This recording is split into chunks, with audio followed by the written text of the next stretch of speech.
Good evening, ladies and gentlemen, and welcome to week number 8 of high school football across the great state of West Virginia. With just 4 weeks remaining in the regular season, teams across the state have only a few opportunities left to make a move up the statewide WVSSAC rankings and into the top 16 of each classification, earning the right to represent their schools in the West Virginia high school football state playoffs. In professional golf, Saturday is known as Moving Day, where individuals get bolder, take more risks in order to climb a leaderboard and position themselves for a Sunday run. To make the unlikely connection to high school football, the next 4 weeks are all moving days. Teams need to become more determined, more focused, more versatile, take some risks, mix up some play calling, whatever it takes to move up the board and position oneself for a run at a state championship. There are points out there waiting to be gobbled up, but they will not be easily gained. There are plenty of teams lurking that would love to play the spoiler to a team's playoff dreams. Tonight, in Roane County, that scenario is about to play out on the pristine grass of County Stadium. The Roane County Raider football team knew it had put in the offseason work necessary to contend for yet another playoff berth as it entered the 2021 season. The question on the minds of many in this county was, would all of that hard work translate into execution and victory on Friday nights? The Raiders found the answer to that question in an unlikely place during the team's only loss this season against Class AAA Lincoln County. After turning the football over 5 times in the first half against the Panthers and trailing by 2 touchdowns, the Raiders dug deep into their souls to find a level of execution and fire that few teams ever experience. And although it wasn't enough that Friday night, it has been more than enough each game since. The Raiders have harnessed that experience and have utilized it every game since, reeling off 4 straight victories, giving Roane County a 5-1 record entering tonight and earning the Raiders a number 9 ranking in Class AA.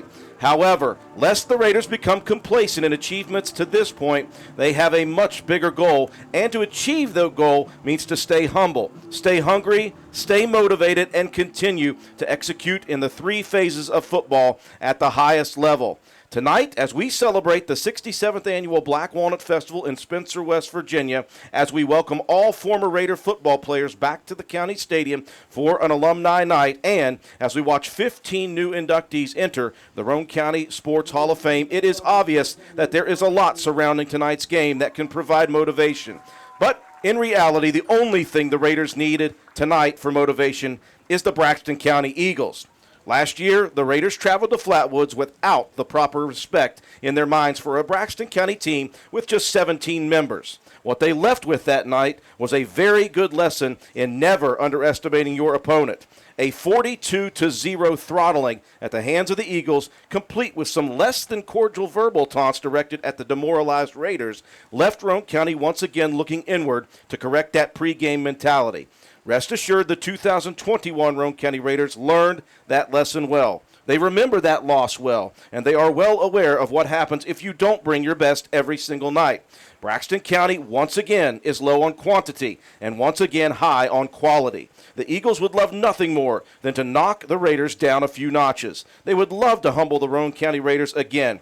But this is not last year. This is not the 2020 Roane County Raiders. This is a team that knows who it is, where it wants to go, and what is necessary to get there. Simply put, beat Braxton County.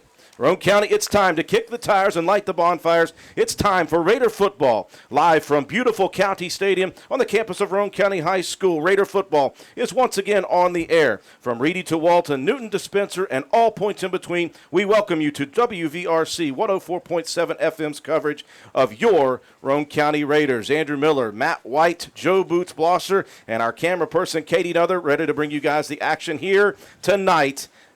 And it is a beautiful night, Matt White, for some action. It's a very beautiful night here, Drew. The field looks absolutely amazing. This many games into the season, you'd be shocked to find a grass field in the state of West Virginia that's in as good a shape as what County Stadium is. But look out tonight, Drew. You mentioned it in the intro. If ever there was a trap game that I've ever seen, it could be here tonight. You cannot take an undersized team that's coming off of a game where they got, absolutely just demoralized by Nicholas County. They're going to come out here fired up. They're going to come out here mad, and they're going to look to ruin Roane County's season here. Sitting now at 5-1, could very well be 6-0 at this point. Could the Roane County Raiders? We're going to see a lot of switch up with Braxton County here this evening. Drew Pritt, number 1 running back, number 1 linebacker, tackler for this team, not suited up here tonight. Now, we saw in the last game there was a couple of personal foul penalties called on Mr. Pritt, so I'm not sure if that's the case as to why he's out or if it's because of maybe an injury that he suffered throughout this week. One of those was called a personal foul. One was called unsportsmanlike, not necessarily conducive to kicking a guy out of a next game. But if they go back and review that a little bit, maybe they did deem it was unsportsmanlike. I'm not sure. Not sure the situation, but Drew Pritt not in suits tonight. You're going to see a boatload of Tyler Cox, I would imagine, in this ball game. Probably the number 1 athlete on this Braxton County team. He's a speedster. Use him a lot out in the receiving spot. Not enough passes to be able to utilize him. So if they put him in the backfield, it could be lightning in a bottle. And you got to watch out for Bryce Legan as well in the backfield. He's a big body, 5'11", 185-pounder. He's not afraid to get up in there and hit somebody. So this is going to be a great game, Drew. But the Roane County Raiders have got to play smart, and they've got to play fast, and they've got to be aggressive and control that line of scrimmage and just try to wear this undermanned team down. Absolutely, Matt. What you've got to do, what Roane County has been doing week in and week out, you have to have controlled aggression, you have to fly to the ball defensively, and you have to break down properly, make good tackles against this Braxton County team who does have still, even without Pritt, plenty of weapons. You mentioned Cox, you mentioned Bennett, you mentioned Legan. Forbush, it looks like he might step in, the senior, and play some quarterback here tonight. So low in quantity, very high in quality players. They've got a big line, as well does Braxton County. If Roane County just continues to stick to their game plan and continue to mash up front, offensive line and defensive line, the Raiders hopefully will come out of here tonight with a Black Walnut Festival trophy and a 6-1 ranking against the Braxton County Eagles. We are just in pregame right now. We'll take a break for our sponsors. When we come back, more pregame coverage, including the Coach's Quarter interview with head coach Paul Burdette following these messages.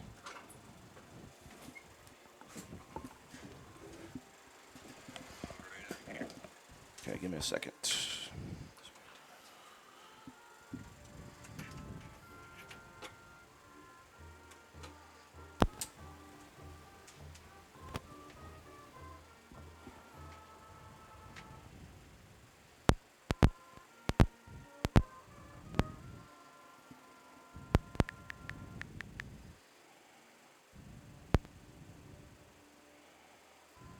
We're going to start our interview with head coach Paul Burdette in 5, 4, 3, 2.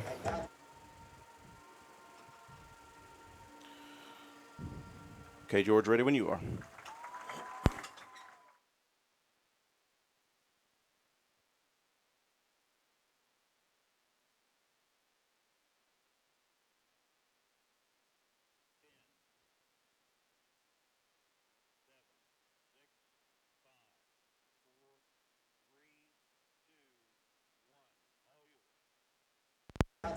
Welcome back, folks. I'm standing here in the end zone with Coach Paul Burdette. Coach, Black Walnut Bowl here tonight, alumni night. Former Raider players going to be back here in droves. Of course, the ceremony before the game was the Hall of Fame induction for Roane County sports. A lot of things surrounding this football game for the general public, but you guys have a job to do here tonight. Yeah, Drew, we do. Our goal, and we've talked about it several times, but our goal every week is just be 1-0. Be 1-0 each Friday night, Saturday night, Monday night, whenever it is we play, be 1-0. And our guys have really bought into that. And right now, the only thing that matters to us is Braxton County. and taking care of business out here on the field tonight and doing the things that we do and taking care and doing our best to shut down the things that they want to do. Just on a personal note, Coach, with all the people coming back for this, the alumni, all that stuff, I got to imagine that you are extremely proud of what this field looks like right now. It's the best it's ever been. It is absolutely in the best shape it's ever been, Drew. But there's been a lot of time, a lot of effort, a lot of money, and a lot of personal sacrifice put into the field. But it is absolutely gorgeous. I am very proud of it. But at the same time, I'm proud of it because our people can come back and see it and realize just what it is that we have here. And the boys are obviously proud of it and happy to play on this turf for you guys. You've been away for quite a while, Coach. It's nice to get back home. You guys had last week to be able to get an extra week of prep time in. You guys feeling pretty good tonight as far as preparation is concerned with this, again, this very gritty, determined, kind of Buffalo-style Braxton County team, small in numbers but very good in quality. Yeah, we've worked really hard, and we started focusing on Braxton last week a little bit, just trying to, get a smell a little bit to figure out what it is we wanted to do with them. And then as the week went on and we ironed that out a little bit more, and we come in this week full bore, obviously on Braxton County and the plan there. Guys have been tuned in all week. They've had two good weeks of really good focused practice and on different aspects of the game. Obviously this week was great game week preparation. As we talked Wednesday last week, we worked a lot on conditioning, get ourselves in better shape, and I'm just proud of the work they've put in the last couple of weeks. It almost sounds like a broken record at this point when you say that, because this group of guys just seems to have that it factor. They started back in January, and you could see this brewing. You wondered if it would last, if these guys could sustain that kind of energy level and effort. Winning helps, obviously, but this is a group of guys that just seems to have that it factor, right? Well, the it for me is their focus. The it for me is their heart for the game. The it for me is the love for each other. I think that's what makes us tick. I think that's what makes us who we are. And it's what makes each one of these guys play not only for themselves but for each other and for the group as a whole. And that's a big deal. Coach, you had, again, the extra week off, as always. How is the health of your team as we enter week number 8 of the high school football season? Drew, I'm happy to say we're pretty healthy right now, and I hope we can say the same thing later on tonight. We've been very fortunate this year with injuries and obviously the COVID that everybody else has dealt with, and we have dealt with it. But we have also been fortunate at the same time. So right now we're all good. Well, Coach, we're looking forward to 7:30 p.m. And, again, this young group of wonderful guys, they know what's at stake. They know what they got to do. It's business as usual for them. We wish you guys the best of luck. Go out there, get win number 6 in the season. Thanks, Drew. We appreciate it. Head coach Paul Burdette. Folks, stick around. More pregame coverage after these messages on WVRC 104.7 FM.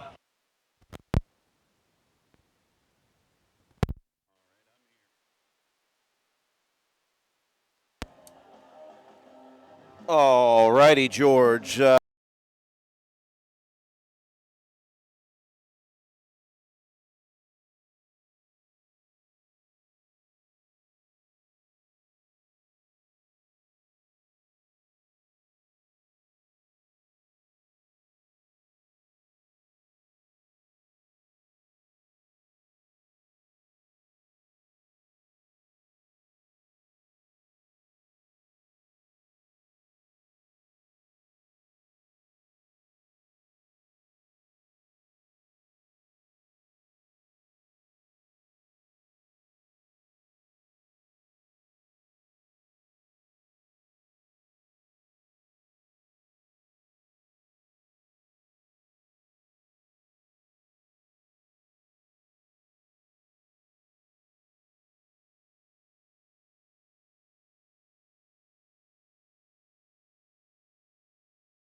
place.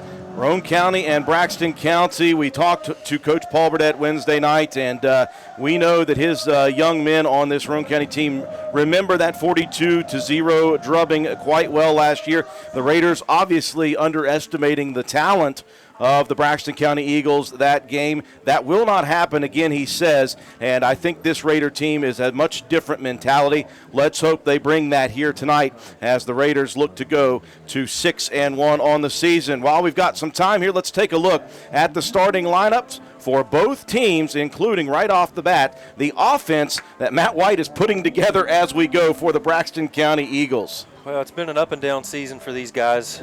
It's been a tough road for them. Guys banged up, shorthanded.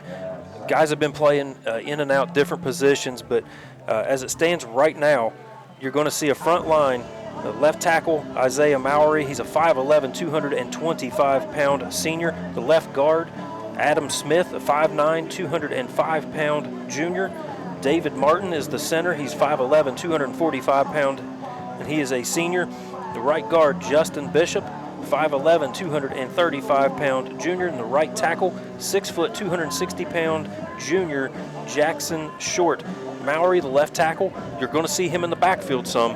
They're going to, when they go to move Cox out to a split, Mowery's going to come in the backfield and be a blocking back for Ligon. So a lot of different adjustments. But right now the splits, 5'8", 153-pound senior Ethan Cunningham. The other split, a 6'2", 185-pound senior Cooper Shingler. And in the slot, a 5'7", 145-pound junior Anthony Currents. In the backfield, we mentioned Tyler Cox, the 5'9", 150-pound junior, alongside the 5'11", 180-pound junior Bryce Ligon. And William Forbush will get his third straight start at quarterback, 5'10", 175-pound senior.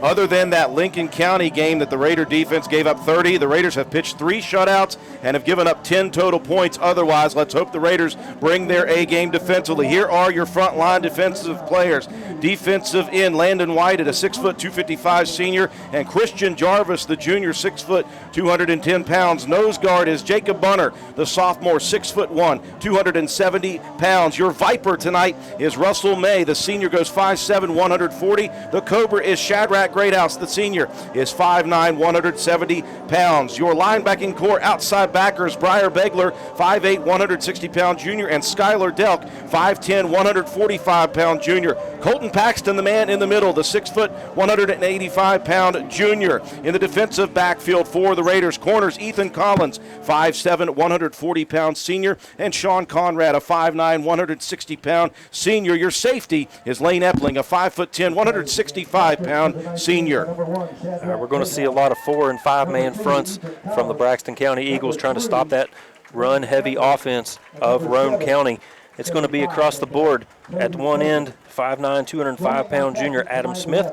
Defensive tackle, 6 foot, 260-pound junior Jackson Short. In the middle, 5'11", 225-pound senior Isaiah Mowery. The other tackle, a 5'11", 245-pound senior David Martin. And the other end, a 5'11", 235-pound junior Justin Bishop. Here's where Pritt is missed mostly in that linebacking core. It's going to be Forbush playing in the middle. The 5'10", 175-pound senior William Forbush will anchor the middle linebacker spot. To this one side will be 5'11", 180-pound junior Bryce Ligon, and the other side will be a 5'9", 185-pound senior Michael Ramsey. The two corners, 5'8", 153-pound senior Ethan Cunningham, and the 5'9", 150-pound junior Tyler Cox. And in the free safety spot, 6'2", 185-pound senior Cooper Shingler. Let's hope this Roane County Raider offensive line continues to eat up defenses. Left tackle, Christian Jarvis, 6 foot, 210-pound junior. Left guard, Jacob Bunner, 6'1", 270-pound sophomore. Matthew Schaefer is your center, 6'1", 230-pound junior. Right guard, Landon Whitehead, 6 foot, 255-pound senior. And right tackle, Toby Copeland, 6 foot, 265-pound senior. Your tight end, Colton Paxton, 6 foot, 185-pound junior. Split end will be be Lane Epling, 5'10", 165-pound senior. Your wideout, Sean Conrad, 5'9", 160-pound senior. In the backfield for the Raiders, the two-headed monster, Skylar Delk, a 5'10", 145-pound junior, and Briar Begler, a 5'8", 160-pound junior. And leading the way at QB is Shadrach Greathouse, a 5'9", 170-pound senior. The Raiders in the charcoals here tonight for the Black Walnut Bowl. Charcoal jerseys and pants, maroon letters and numbers, white trim around those with the maroon helmet, and the big thick piping of white down the middle, and a Raider R on both sides. And for Braxton County, they will have the white jerseys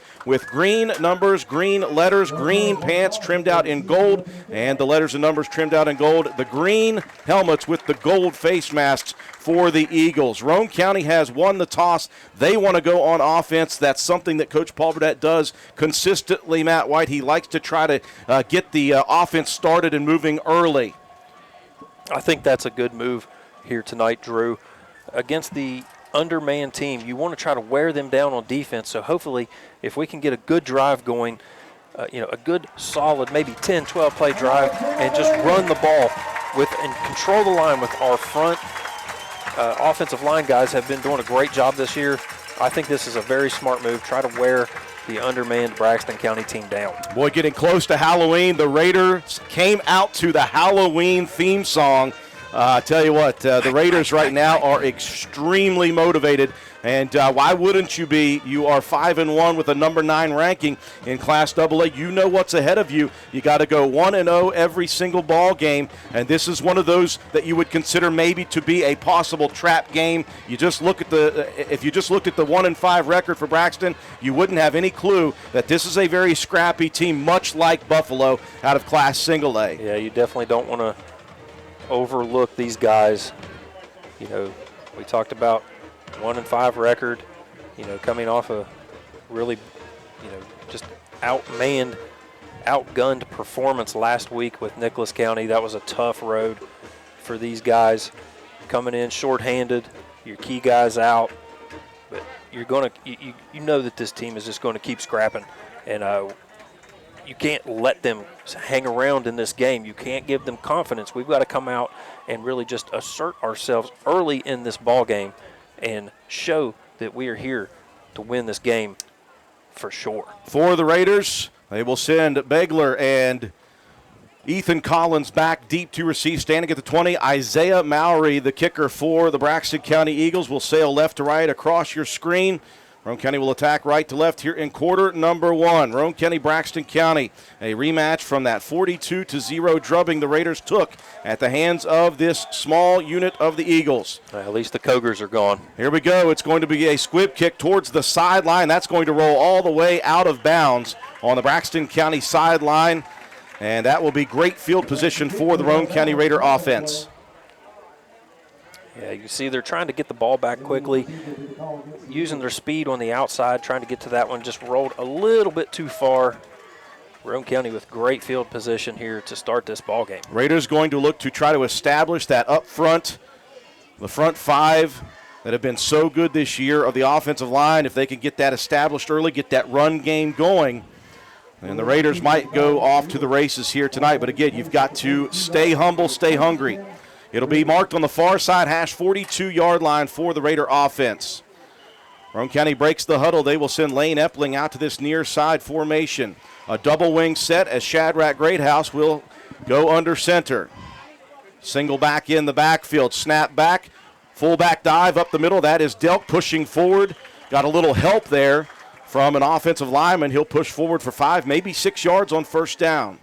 Good job by Mowry backtracking. He helped push that pile forward a little bit for Roane County. Coming up with the stop. He was coming off the end, circled back, made the tackle, but another good hard run out in front of the sticks. 2nd down and 4. Yeah, give him 6 out to the 48-yard line. Double wing set. They'll send Conrad to the far side. Begler in motion behind. That ball was nearly dropped by Greathouse. The pitch is late. Begler going to cut against the grain. He'll find some running room loose, and look at the effort for Briar Begler.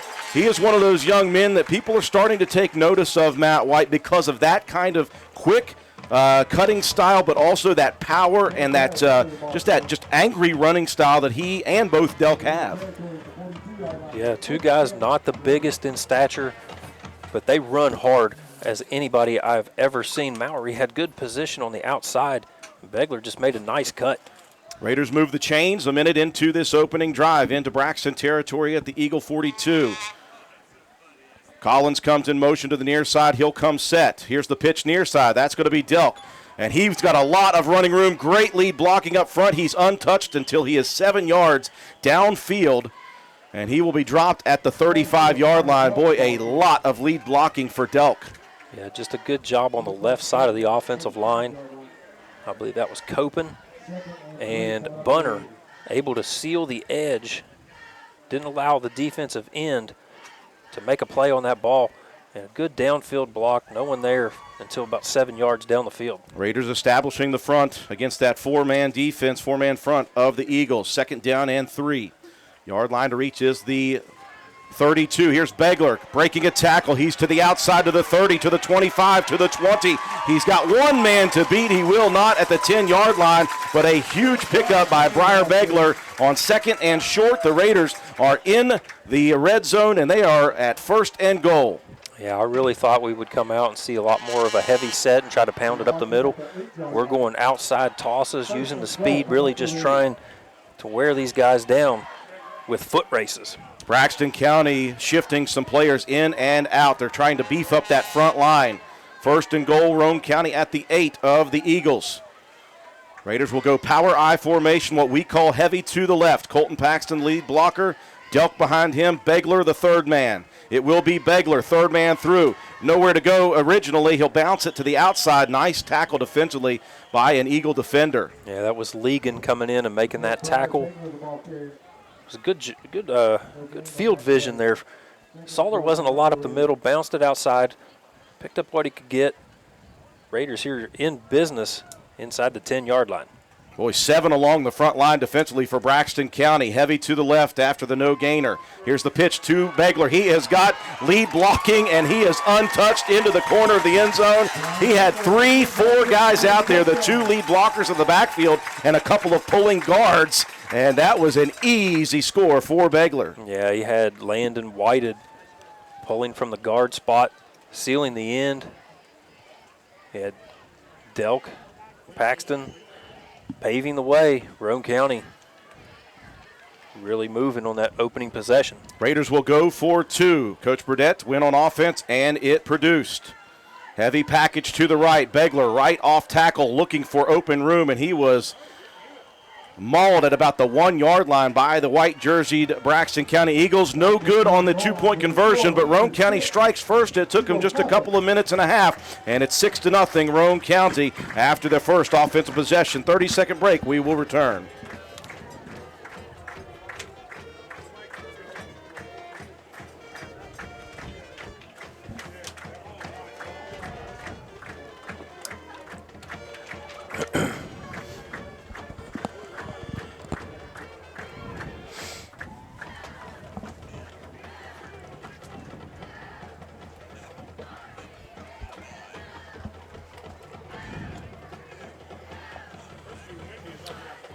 Couple minutes and a half, Joe Boots Blosser, Roane County very quickly into the end zone. Braxton County not providing much pushback. Yeah, they just kind of let it happen. 6 plays, 6. They were all rushes, 2 first downs, 58 yards, 2:34 off the clock. Begler runs in from 9 yards out, and the 2-point conversion was no good. So Roane County has already in the first 2.5 minutes scored more points, Matt White, than they did last year in the entire game. Good start for the Raiders. Ethan Collins to do the kicking at the 40-yard line. Back deep to receive Tyler Cox. And I believe Bryce Ligon. Ball sails right to left. That is a squibber towards the Roane County sideline. So just as Braxton County's Mallory did, Collins unable to get a good clean hit on that one with the right foot. Good field position to start for Coach DeAndre Williams in his 3rd year at the helm of Braxton County, Glenville State graduate. A pair of Glenville State football players going at it as coaches. Coach Paul Burdette, Coach DeAndre Williams. I really like what DeAndre Williams has done with this program. I mean, there was a few years there where there was some iffy things that went on with the coaching staff, and I think he's really solidified this ball club even when they're in situations like this where you're undermanned, he's got these guys, playing, with passion until the final snap. 1st and 10 for the Eagles at their own 38-yard line. Shotgun for Forbush. A pair of running backs to either side. Here's the give. Off tackle, nowhere to go.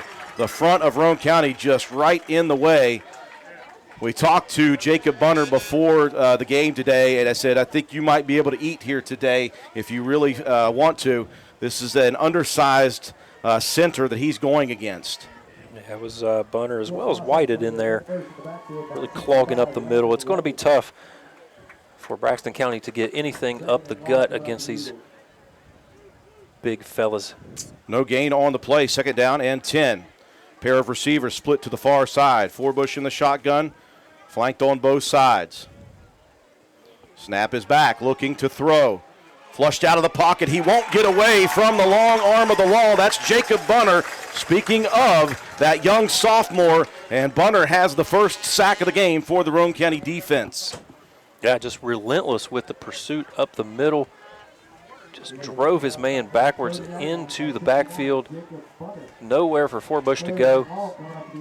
Bunner did a good job of breaking away from that block attempt to take down the quarterback. Loss of about 7 or 8 on the sack. 3rd down and 17 from the 30 of Braxton County. 2 receivers split to the near side, 1 to the far side. Snap back to Forbush. 3-step drop, pumps. He'll look to go deep. He's flushed out of the pocket, looking for room to run. The Raider defense clamping down on Forbush yet again. He'll get back to the line of scrimmage no more. Yeah, backside of that linebacking core did a great job of not allowing a cutback. If that tackle's not made, there was a lot of green grass to go, so good job, smart play, playing your gap assignments to a T. Defense holds 3 and out, punting situation for the big man Mowry. 7:40 and rolling, first quarter. The Raiders leading 6-0. They'll get it back here. Mowry, angled punt over towards the Braxton County sideline. Side judge walking forward, and he will be called to stop by the referee at the 46-yard line. Great field position for offensive series number 2. Well, let's see if it's more of the same with Roane County. I don't know why you wouldn't, I don't know why you would go away from the running game that was so just easily marched down the field on that first possession. The Raiders stayed away from the power eye heavy package until they got into that 1st and goal area. Mixing up the run game a little bit, Roane County's coach Paul Burdette and the staff. 7:32 is where this second offensive series will begin for the Raiders. A pair of wings, double wing set. Now, Greathouse will back into the shotgun. Motion across. They'll fake the give. He's going to look to throw. One-on-one coverage. He's got his man out there, but Conrad turned around and then started backing up. That one, I think, may have gone out of bounds anyway, Matt. Yeah. But Conrad couldn't locate it originally. He got turned around, and when you saw that, that takes away any speed you have. Well, Shad was trying to lead him to that outside shoulder. Conrad turned back to the inside to try to locate that ball, and when he found it, it kind of spun him around. And like you said, he backpedaled a couple of steps, couldn't quite locate it. But I think you're right. That one probably was going to sail out of the reach of Conrad regardless. 6-0 Roane County, 2nd down and 10 from their own 46. Motion, that's Collins on the sweep from the wing position. He's got lead blocking, tries to cut it outside. He'll be stacked up at that point by Ethan Cunningham, but not before. A very nice 2nd down gain for Collins. Give him 6 or 7 into Braxton County territory. Yeah, it was another good, solid tackle there by Ethan Cunningham, playing the cornerback spot.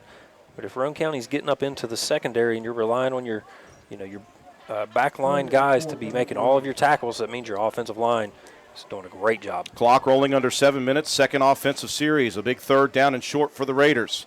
They need the 44 and the 43 and a half. Double wing set. Collins in motion behind. Here's the scissors carry. Begler towards the 1st down mark. He will not get there, but that'll give Coach Paul Burdette something to think about here on a 4th and 1 from the 45 of the Eagles. Raiders leading 6-0 here in this first quarter. Raiders took the possession off of winning the coin toss, and they drove it down quickly. Raiders going to go for it here, 4th and 1. Double wing formation yet again. Greathouse under center, quick hitter, off tackle, spinning towards the first down mark. The ball comes loose, it's on the ground, and the Raiders have turned it over. And I'll tell you, that is one thing Roane County has not done this year other than Lincoln County, and you cannot afford to give Braxton County any window of opportunity. And that was just extra effort, extra heart, spinning, trying to make sure you got the first down, Matt White. A good defensive hit on that ball. Yeah, again, it was Mowry. He got beat, turned around, put a good lick on Delk right in the back, jarred that ball loose. It was David Martin coming up with it for Braxton. So Roane County looked like they were going to continue that drive. Instead, it's the first turnover of the game, 1st and 10 for the Eagles at their own 45. Trying to stretch it out is Tyler Cox, and he'll be wrangled down from behind. I believe Begler on that backside blitz got to him. Yep, that was Begler. Loss of a yard on the play by Tyler Cox. It'll be 2nd and 11. And the ball spotted on the near hash 44-yard line of the Eagles. 5:45 and counting here in this first quarter. Roane County leading 6-0, but the Raiders with the first turnover of the ball game. Yeah, defense needs to step up, get the ball back. Can't let them get back in this ball game. Get that confidence, get that momentum going. Twin receivers to the far side of the field. Forbush again in the shotgun, running back to both sides. Snap is back, but before that happens, we've got whistles, we've got flags. That might be a delay of game. That's the case. I just happened to look out of the corner of my left eye, and I saw zeros on the play clock. Eagles going backwards 5 yards. It'll be inside the 40 at the 39 of Braxton County on a 2nd down and 16. Good eagle eye there, Drew. Yeah. Eagle eye. That'd be the only time I've ever been said to have that. Here comes the snap. Forbush wants to throw, looking far side, nowhere to go. He's got some good pressure. He'll fire one out there wildly, and that's going to fall to the Roane County turf. Give credit, though, to Forbush.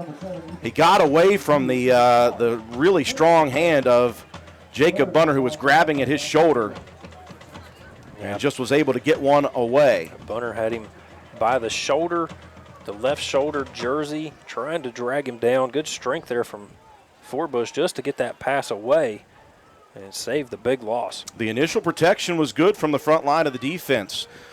That'll stop the clock. 5:03 first quarter. Raiders leading 6-0. A big 3rd down and long for the Roane County defense.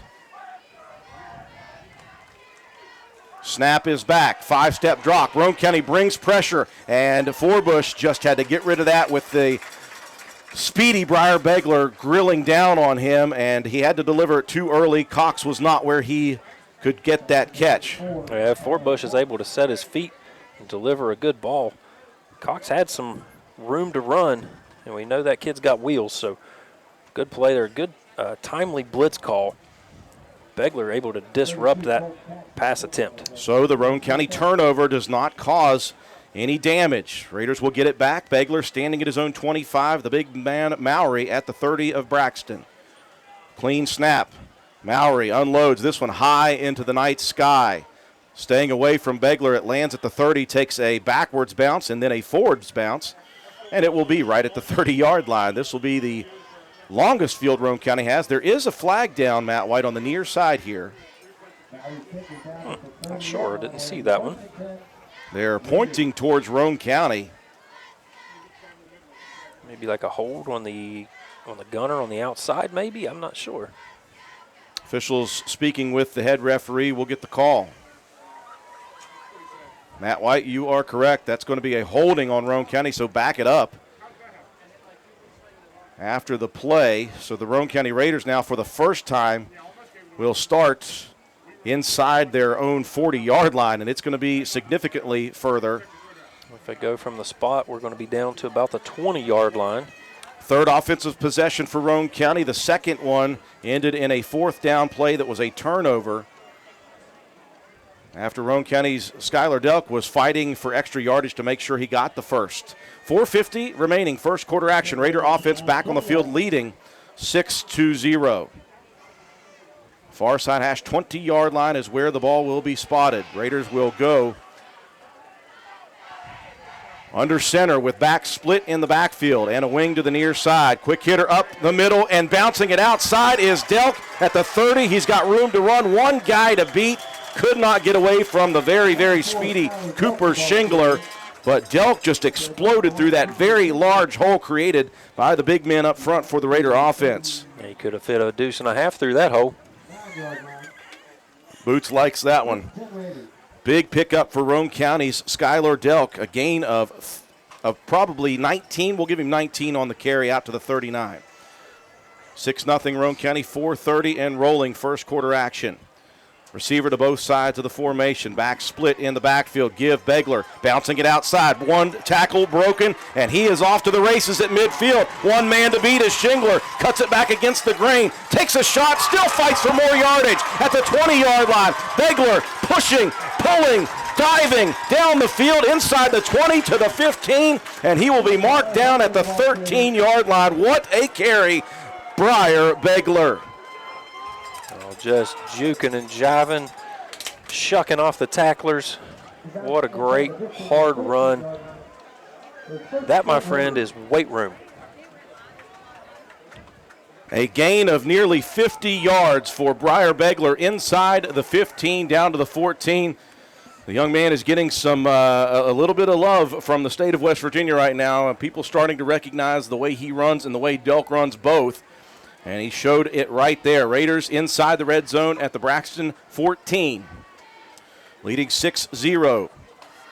Back split still in the backfield. Greathouse under center. He'll give it on the end around and squirting through at the last second. Is that Russell May? It is. Russell May was the wing on the far side. Roane County mixing this play calling up in the first quarter. I like the way it's happening, Matt.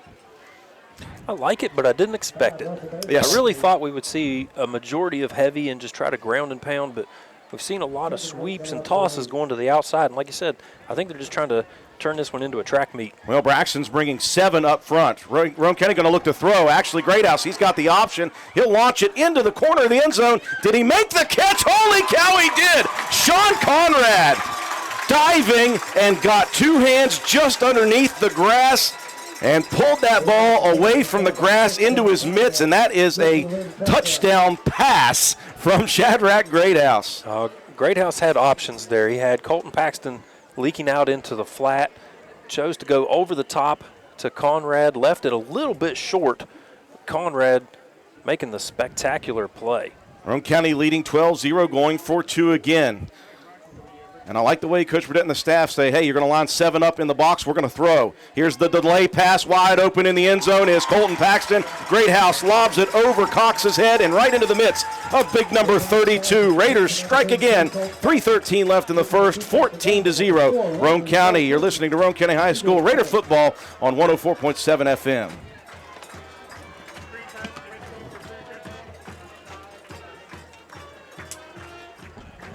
Okay.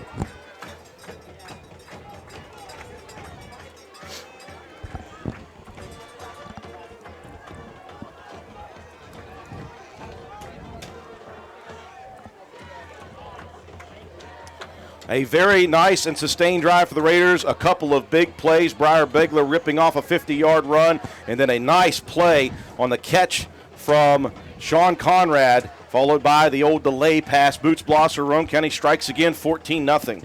Yeah, 5 plays, 2 first downs, 80 yards, a minute 39 off the clock. Sean Conrad catches a 13-yard pass from Shadrach Greathouse, and Colton Paxton catches the 2-point conversion from Greathouse. Raiders doing a great job mixing it up, and I think the reason that they're going to the pass a little bit, Matt White, is DeAndre Williams, the coach for Braxton, has switched up defenses, and he's putting 7 big bodies up front. So the Raiders are just saying, okay, we're going to move it outside on you. Yeah, he's bringing the house every time, trying to slow down the run. And if that's the case, there's going to be openings with guys slipping out of the backfield, coming across behind the line. Collins gets a good kickoff. It will be Tyler Cox. He's dangerous up the middle. He'll bounce it outside. He's got pressure. He'll break one tackle, looking for the edge. He'll break another one. Watch out. Here comes Cox. Over the 30, over the 40, punched out of bounds at the 45, and then a flag comes flying in from all the way back in the back judge area, and he threw that one with some force. That flag was about 40 yards, and now another flag comes flying in. Yeah, that was, I believe it was a hold of some nature against Braxton County in the middle of the field. But I'm not sure what that second one was all about. Somebody must have opened their mouth. Braxton County is already moving backwards, so they believe that both of these may be on them. Call from the referee. Helmet to helmet. And then we're going to get a dead ball, unsportsmanlike conduct on Braxton County. Ooh. Not sure who that one was on. Boy, the Eagles, after the best play far by Tyler Cox, that is a penalty was bad enough, but you add insult to injury for the Eagles with that extracurricular stuff. And the Eagles they did stand to start at their own 45. It's going to be inside the 15 at the 12-yard line, sorry. Like you said, that was their best field position, best opportunity since they forced that fumble. You can't shoot yourself in the foot. You're already down. So obviously that unsportsmanlike, I didn't see any kind of push or shove or anything after the play. It had to have been somebody said something about the ref's mama. 14-0, well played, Matt. 14-0 Raiders, 3:03 left in the first quarter. 1st and 10, Eagles deep in their own territory. Single back in the shotgun, and I think we have a new quarterback in there. It'll be a handoff off tackle, I believe that's Cunningham. Cunningham. Quarterback. I believe that was that Legan? Yeah, Bryce Legan took the handoff from Cunningham. So Coach DeAndre Williams switching things up. I like what I saw, Matt White. After that extra flag was thrown, Coach Paul Burdette said, get over here, guys. We want to make sure that we are focused on the task at hand. Don't get into any of the nonsense. Yeah, you certainly can't let a couple of bad plays like that draw you in to that kind of conflict. And we're rolling here. Let's keep that momentum going and prove yourself on the field, not with your words. Yeah, big opportunity deep in territory to hold Braxton County. Here comes the snap, here's the give, and running into a brick wall was Cunningham, the QB. Looking off tackle on the left side, and he hit the wall of Roane County defenders. You saw Colton Albright in there on that play. He dropped like a mosquito hitting a bug zapper. Did that come from my brother-in-law? Under 2 minutes remaining, first quarter action. Roane County leading 14-0, and a big 3rd down and 10 for the Raider defense. Roane County can get great field position here. Receivers to the near side, 2 of them, 1 to the far side. Shotgun formation, running back to either side of Cunningham. Snap back, Cunningham looking to throw. 5-step drop, over the middle it goes. He overshoots his target. That was intended for Ethan Cunningham. Actually, Cunningham was not the quarterback there. My apologies, that was Legan throwing that one. These guys are switching it up so much I can't keep track. But nevertheless, whoever threw it, it was incomplete. And Roane County's defense holds for the 3rd straight possession. And Roane County's going to get great field position here, Matt. Well, let's hope nothing disastrous happens here. Roane County really rolling, 14-0, minute 32 left in the first quarter. You want to get the ball back in great position. Low snap. Roane County was going after it. It's a terrible punt. Lands at the 30-yard line, and Roane County's going to get it at the 37 of Braxton County. Boy, Colton Paxton nearly got a hand on that punt. That could have been dynamic. Yeah, really good job of challenging that one, but being under control. Sometimes you see the ball getting ready to leave the foot, and you just want to ram into it, and you end up running into the kicker. You can't do that. Smart play. Challenge it, forced a bad punt, and then peel off position. And peel off away from that leg. Raiders 1st and 10. And boy, they started the last possession at their own 20. Now they're starting deep in Braxton territory. 4th possession for the Raider offense, leading 14-0. Raiders will split, receivers out everywhere. Ace formation. Boy, I haven't seen that for a while. Twin receivers to both sides. Greathouse out of the shotgun. He'll audible at the line. Begler moves to the right and behind. Snap back, the give. That is Begler. Bounces it outside, breaks a tackle, pushing forward, spinning at the 30. He's got extra yardage after the contact. And that is what he and Delk, that 2-headed monster, they just continue to do that, Matt. When they get hit, they don't go down. Yeah, they're going to be a tough tackle for anybody. Big guy, little guy, you're going to have to go around their ankles. They still fight out of it. You can't hit them up high. They're strong enough to just break through those arm tackles. Just two great runners.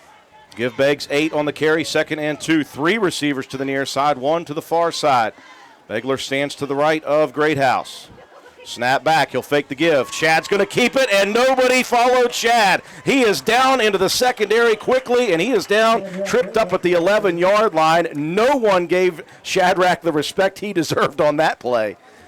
Yeah, Shad not known to run a lot within this offense, but when given the opportunity, he's got some wheels, and he's got plenty of size and strength himself. A 5'9", 170-pound quarterback, he's not afraid to take a hit or deliver one. Old-fashioned read option, and he pulled it perfectly. Everybody went after Begler. 1st and 10 just outside the 10 for the Raiders. Greathouse going to roll near side. He's got the option to run or throw. He'll turn his hips into the end zone. A strike on the corner and touchdown Roane County. Skylar Delk back in his old familiar position as a wide receiver. Old familiar, that's what we saw last season. Delk was the leading receiver for this team. He's been used in the backfield for the majority of this time. But that time getting to show his route running ability, and what a throw by Greathouse. Rolling to his left, able to get his body squared up. That's a really tough throw for anybody at any level, let alone here at the high school. You know, Roane County taking what the defense is giving them right now. The defense playing 7 up front, so Roane County throwing the football. And we knew that Shadrack is obviously very qualified to do it. You just haven't had to yet. This is a really exciting thing to see. Roane County able to throw the football as well. It's exciting for us, Matt White. It's scary for other opponents, though. Yeah, if you're trying to key off on the running game and all of a sudden, we show we can pass the ball, that's scary, man. 11.6 seconds remaining here in the first quarter. The Raiders weren't quite sure what they wanted to do on the 2-point conversion. 20-0 Roane County, and the Raiders will burn their first time out. So other than the 4th down carry where Delk was just trying to get that first down on a 4th and 1, somebody got a hat on the ball and popped it loose. The Raider offense, Matt, doing what they've been doing week in and week out. Only this week they're doing it differently, and that's kind of fun to watch. It really is. It's been one of those John Penna projects, about 98% done here in this first quarter. The one little blemish, but you can't fault a guy who's trying to give you maximum effort. Took a big hit in the back. I mean, that's just one of those, most guys are going to lose that ball. Absolutely. But a great showing here for the Raiders. The run game's on point. We've seen a lot of spreading the ball around to different guys. Russ getting to touch the ball, Collins getting to touch the ball. It's not just Delk and Begler every single game, but those guys are really the ones that are leading this crew. Greathouse looking for another player to come in. I think somebody needs to come in. Coach Burdette says, nope, we're just going to go with 10. Fine. Greathouse out of the shotgun. Begler moves over to his right. Now he'll send Paxton over to the right side. Greathouse fakes the give. Looking outside, he's got his man again. That is Colton Paxton. And once again, 10 on those 11. two hook up. 10 on 11, Roane County still scoring. They lead at 22-0, and we'll have a 30-second break. Be back after these messages.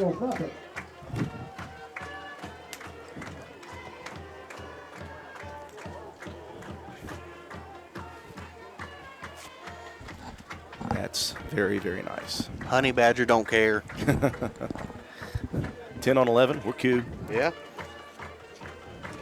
I'm up to three Matt White one-liners. I have yet to begin.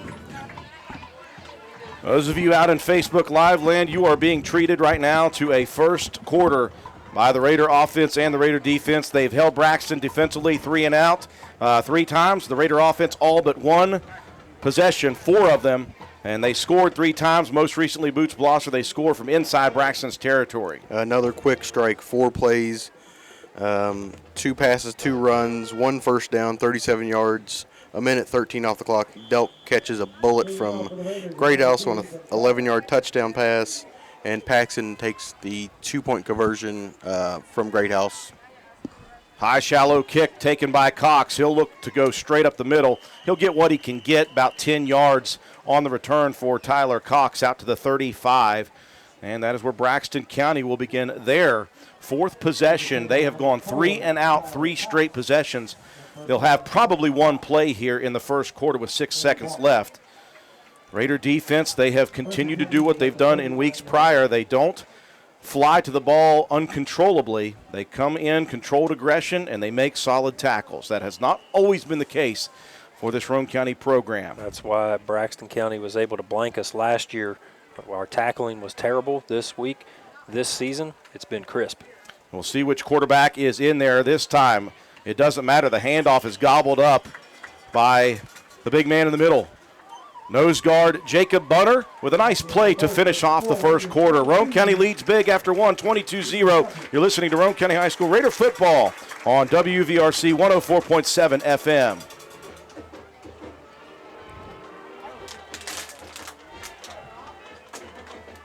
Okay. And I don't know if you guys can see it on your computer, but Facebook does have closed captioning, and it is doing a very good job of picking up everything that's getting said. Really? Figured Cool. I'd give you guys a heads up. Oh, well, thank you.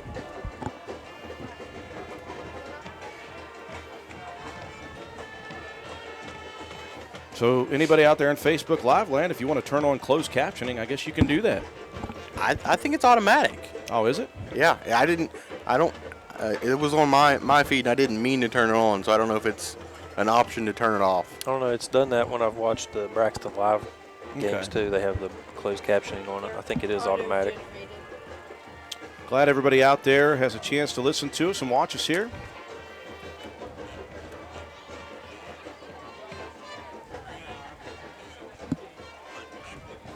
Roane County took the opening possession, and they wanted to start strong, and that has happened, Matt White. The first quarter, all Roane County, 3 scores out of 4 possessions, 3 3-and-outs defensively against Braxton. Yeah, everything just clicking tonight, Drew. Offense, defense, special teams, everything just working to perfection here in the first quarter of this ballgame. And again, you just mentioned it, first quarter. There is a lot of football yet to be played. Team switch sides, right to left go the Eagles at their own 35 near hash. Pair of receivers, far side one to the near side. Back split in the backfield in the shotgun. Snap is back. Here's a flare pass out to the right side. Boy, dangerous pass there from William Forbush, who's back in at QB to Tyler Cox. That was lobbed, and Roane County had their choice, I think, of whether they wanted to hit Tyler Cox or try to pick six that one. Yeah, I think that was Shad out there on the outside. He was looking for, I believe, the pick six at first.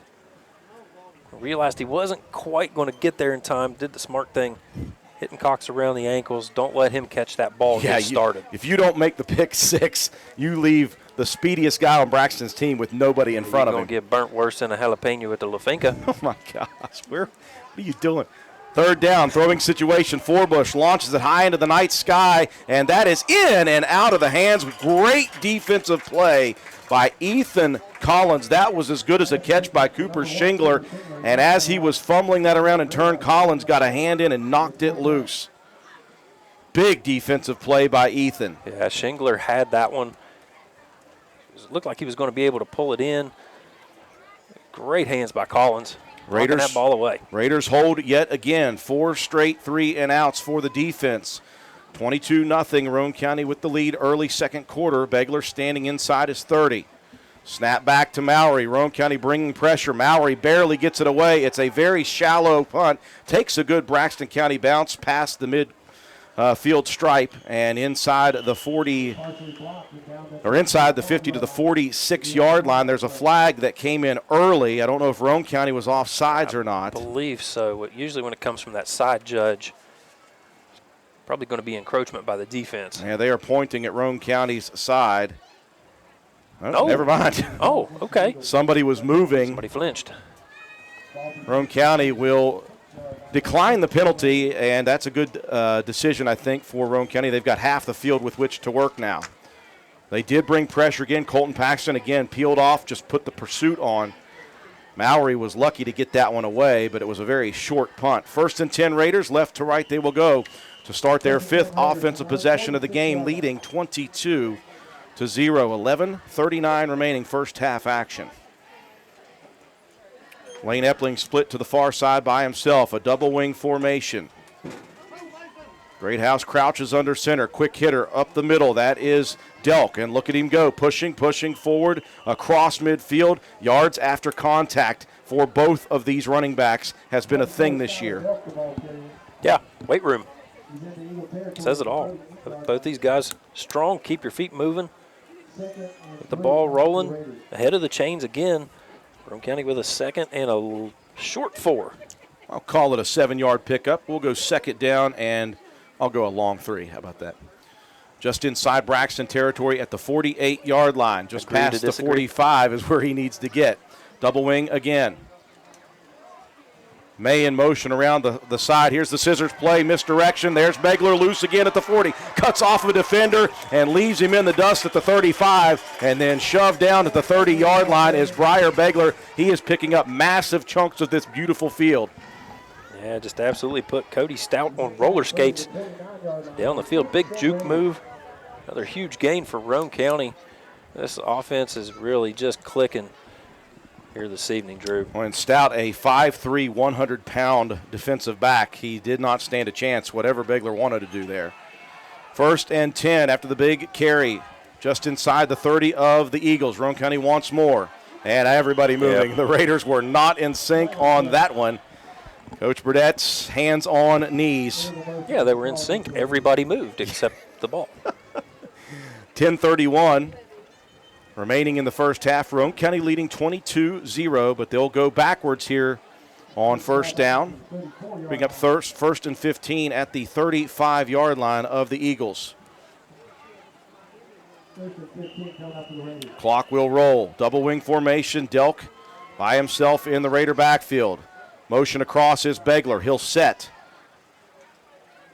Greathouse calling for Begler now behind everything. They'll fake the pitch. He's going to throw. Greathouse, he's got room to run if he wants, and he will fake it, and he'll just step out of bounds. He was really, really waiting as long as he could to see if Paxton or Russell May could get open, and then, again, makes the wise senior decision. Yeah, smart play. Buddy was open downfield. Good recognition to know where the down marker was at, where the line of scrimmage. Can't throw the ball once you're past it. He was a couple yards ahead, still giving a pump fake, trying to lure the defense, maybe try to give himself a little bit more room, but smart play. Step out of bounds, take what you can get, second down. Give him a couple yards on the pickup, second down. Here's the handoff. Delk up the middle he goes, untouched at the 20, fighting forward to the 15, still pushing at the 15, and that is all Roane County needed and then some. The Raiders had a second down and 13 and give Delk 16 on the carry. Roane County moving the sticks even after a first down penalty.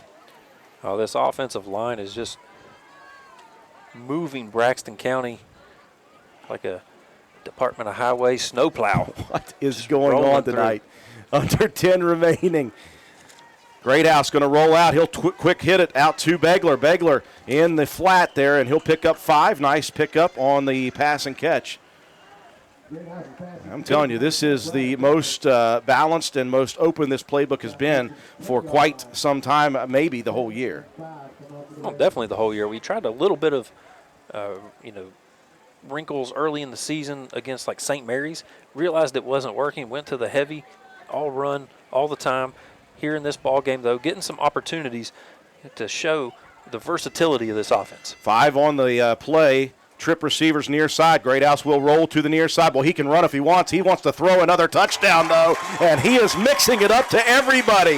Begler, Russell May, Colton Paxton, Skylar Delkin, now the senior buddy of his, Lane Epling, sliding down for that touchdown grab.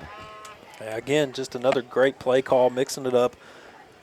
Braxton County sold out on the run early in this ball game. Roane County now spreading it out, moving the ball all around the field. Greathouse showing the arm strength. Epling a good route run into the end zone. Roane County up big now 28-0. Raiders will kick this time. Epling the holder. Ethan Collins set to do the kicking. Snap is low, picked up though, and that's going to be blocked. Epling did a great job, Matt White, just getting that on to the tee, and that thing blocked. So Roane County, just a minor glitch in an otherwise great series for Roane County. A lot of that through the air. 9:06 left in the half. Roane County leading big, 28-0.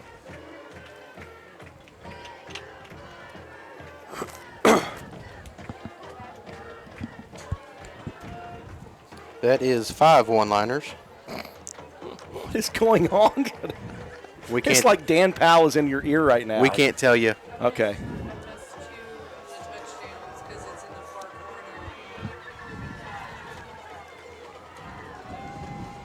If you slide the camera over more this way, you can get down into that corner better. I'm with you, George Allen. I don't know what's going on up here in the booth other than we're enjoying Roane County's offense and defense so far. The Raiders strike again. Boots Blosser, they lead at 28-0. Yeah, Drew, 6 plays, 2 first downs. Lane Epling catches a 10-yard dart from Shadrach Greathouse. They picked up 54 yards on the drive and about 2.5 minutes off the clock, and Ethan Collins' PAT was blocked.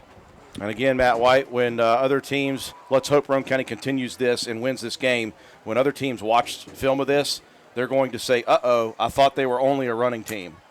Yeah, that would be best case scenario, especially going in next week with a tough matchup against Doddridge County. Collins lays into it. This is a shallow kick to the 30, taking it to 26. That's Cunningham cutting off from the right to the left and up into the teeth of the Roane County coverage unit. He'll pick up a nice return out past the 40-yard line for Braxton County. Eagle offense has been stagnant. Roane County's defense has been in shutdown mode again.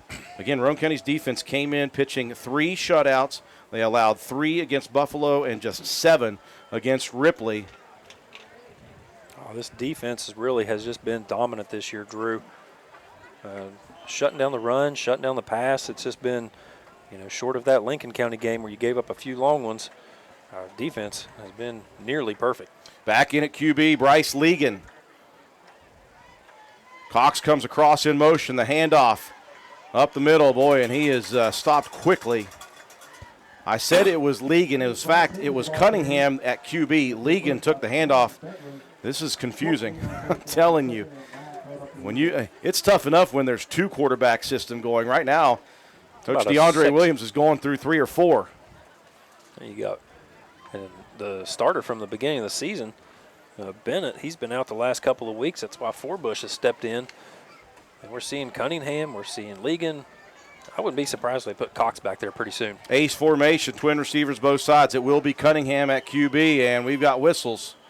And we have some laundry. Clock stopped, 8:19 in the half. Roane County leading 28-0. False start on the offense, so things getting worse for the offense of Braxton County. Again, you're missing one of the biggest cogs in the wheel, both on offense and defense, as Pritt is in street clothes on the sideline for the Eagles. Yeah, it just makes the tough even tougher for these guys when you're already shorthanded and you lose one of your best players. Send it back 5 yards, 2nd down and 14 for the Eagle offense at the 37. Clock will roll near 8 minutes. Cunningham in the shotgun, receivers everywhere. Handoff, Legan bounces it to the outside. Roane County has pressure at the 40. Legan dives over the tackle, and he'll pick up a nice 5-yard gain, give back the 5 yards that were taken away with the penalty. Yeah, good tough run on the outside. Able to get something moving here for Braxton on offense, but Roane County really getting up the middle. I believe Noah Jett in there playing some defensive tackle. He got right up the gut on that last one. He just wasn't able to disrupt the play quite enough. Jett just a freshman for Roane County. You often talk about Roane County playing ahead of the sticks. This is another 3rd down and long for the Braxton offense. They'll spread it out yet again. Receivers everywhere. Cunningham's going to look to throw. He's got pressure, and that is into no man's land. They were trying to set up the screen, and Roane County had that one sniffed out. It was Begler. It was Colton Paxton. Shadrach over there. They were not fooled. Good pressure, though, up front by the nose guard, Bunner. Yeah, I believe Bunner and Jett were both in the backfield, even when you're trying to throw that screen pass and you're having to backpedal with 2 big guys like that bearing down on you, it makes your timing just a little bit off. Even if that one was complete, plenty of coverage for Roane County. Mowry's been busy. He'll punt another one away. This one's a low line driver. Begler lets it roll. That's going to go inside the 10 to the 5. Begler's going to pick it up at the 2. Roane County hit somebody in the back already, so this is going to be a long field for the Roane County Raiders. That hit in the back started at about the 10-yard line, so Roane County. Now there's another flag that just came flying in late from the far side, though. Didn't see that one. I was watching down here on the sideline. Yeah. It was a blatant block in the back. I was hoping that the near side judge was going to miss it, but the guy coming in from the back did not. Did Braxton County hurt their own cause here, though, late in that, or will it be 2 penalties on the Raiders? At the moment, Roane County will stand to have the ball 1st and 10 at their own probably 1.5-yard line. If they go from the spot and go half the distance, that would be down to about the 4 or 5-yard line, I would say. There's the block in the back. That's declined. Personal foul. Helmet to helmet for Roane County. So the Raiders get hit with a pair of penalties, and it will be 1st and 10 for Roane County in very dire straits. Inside their own 10. 6:59 left in the first half, though Roane County leads 28-0. Maybe the way this offense is rolling, they're just trying to rack up a few more yards. Roane County split backs. Under center, Greathouse. You got a wing to the near side. Shad going to hand it off tackle, bouncing it outside. There's Delk cutting against the grain at the 20, out to the 25-yard line. Everything continuing to work, and I'm telling you, the misdirection carries right now. I'm loving the offensive play calling by the Roane County coaching staff. Yeah, mixing it up, inside handoffs, outside tosses, a few pass plays here and there. We've seen 2 scissors carries and 3 traps, and all of those have worked for big yardage. So the Raiders immediately get out of their own end zone. It'll be a 1st down and 10 out at the 25 of Roane County. Timeout for Braxton. We'll take it with them. 28-0 Roane County. 6:48 left in the half. You're listening to Roane County High School Raider football on WVRC.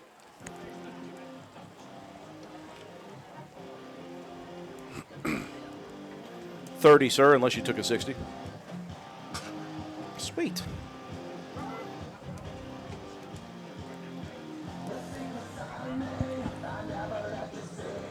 Nah, 30. Begler's already over 100 yards. Okay.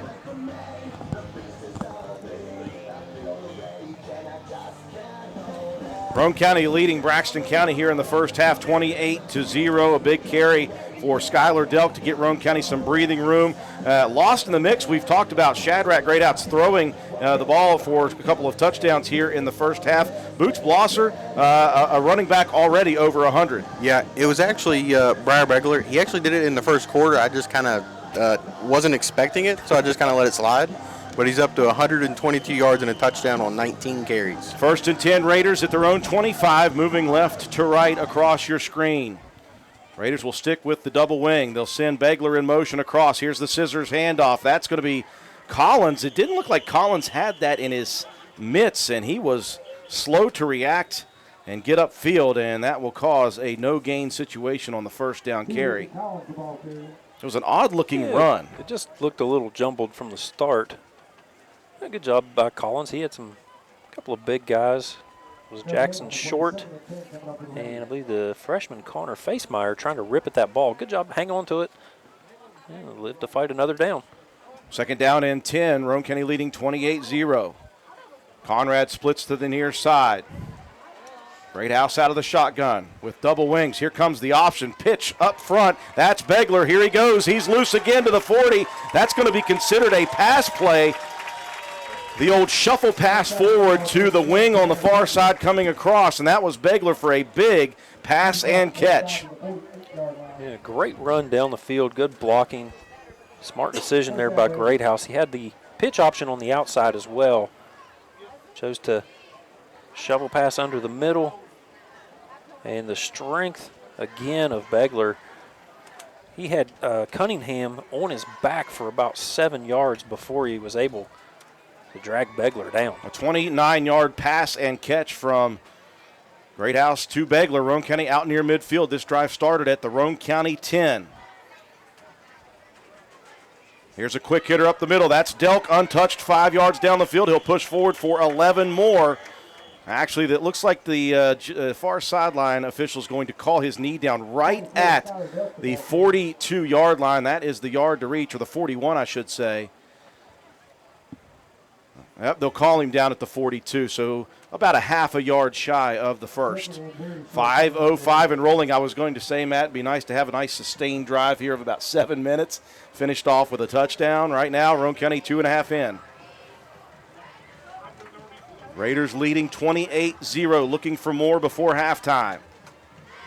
Greathouse goes under center. Here's the quick hitter off tackle. That's Delk. He's loose again inside the 40, down to the 35, tripped up at the 30. He'll fall forward to the 27-yard line. We talked about Begler going over 100. We've got to think now that Delk is getting close. That one's going to put him over. I'm not sure exactly where he's at, but that's definitely over 100 now. And we have seen that numerous times this year. Both those guys going over 100. One time Delk went over 200. One time Beggs went over 200. Raiders clicking on every single cylinder. They're going to spread it back out with the ace formation. Twin receivers to both sides. Greathouse has the option. He'll keep it. He'll look to throw. Nope, he's going to take it at the 20. Cuts against the grain, and he is tripped at the 15-yard line. And I think that was the most impressive accidental trip tackle I've ever seen by Forbush. Greathouse had him on skates, Matt, cut off of it, and as he slipped, Forbush's foot came out from under him and tripped Greathouse. Yeah, accidental, sure. I'm just being as nice as possible. Nah, I mean, at this point, you do whatever you can to try to bring a guy down, especially, when he puts a juke move, puts you on a skateboard. Big carry for Shadrach Greathouse. Once again, he's doing all things well. Everybody right now doing great things for the Roane County offense, the defense doing what they have continued to do for the season. Things going well right now for the Raiders. They've just got to keep the pedal down to the metal with 4:01 left in the first half. The Raiders leading 28-0, and they want to take a 35-0 lead into the halftime locker room. And again, if you've got one of those games where we talked about it being a possible trap game, Matt, before the game started, you just can't afford to give Braxton any room to breathe, any light at the end of that tunnel. We thought for a second with that first early turnover that the Raiders might have given a bit of life, but took it right back. Yeah, it was in a crucial spot. You're only up one score early in the ball game. Turn one over, give them good field position around midfield.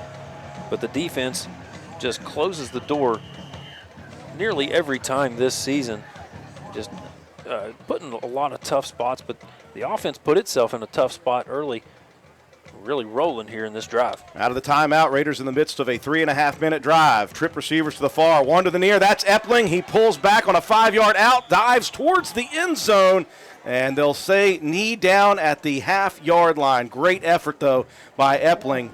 Greathouse loaded up the far side with 3 receivers. He went one-on-one coverage and a great route run. I said a 5-yard out. Really, it was just like a 5-yard comeback. Yeah, like a little hook pattern. Just go up, turn around, find a spot, sit down, wait for the ball to hit you in the hands. And like you said, good effort trying to stretch that one.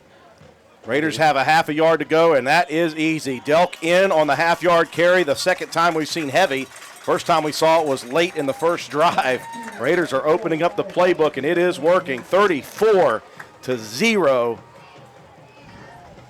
This is exactly what you wanted to see as a Roane County fan.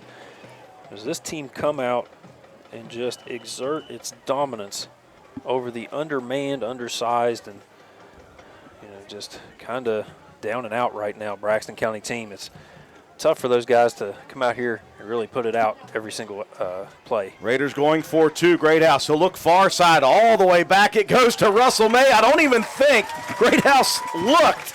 He just turned and chucked it deep into the far corner of the end zone, and Russell May backing into that one for the 2-point conversion. All things going well for the Raiders. 3:36 left in the half. All Roane County 36-0. 30-second break. We'll be back.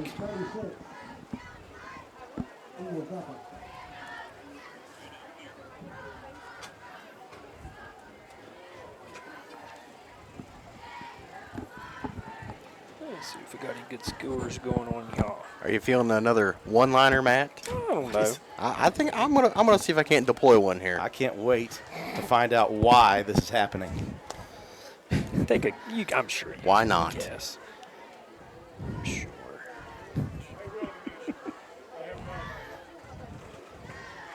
And Logan's playing with Polka.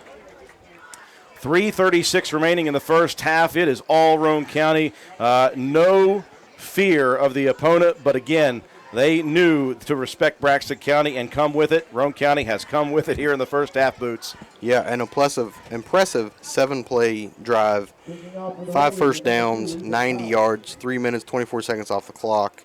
Delk plunges in from 1 yard out, and then Russell May catches the 2-point conversion from Shadrach Greathouse.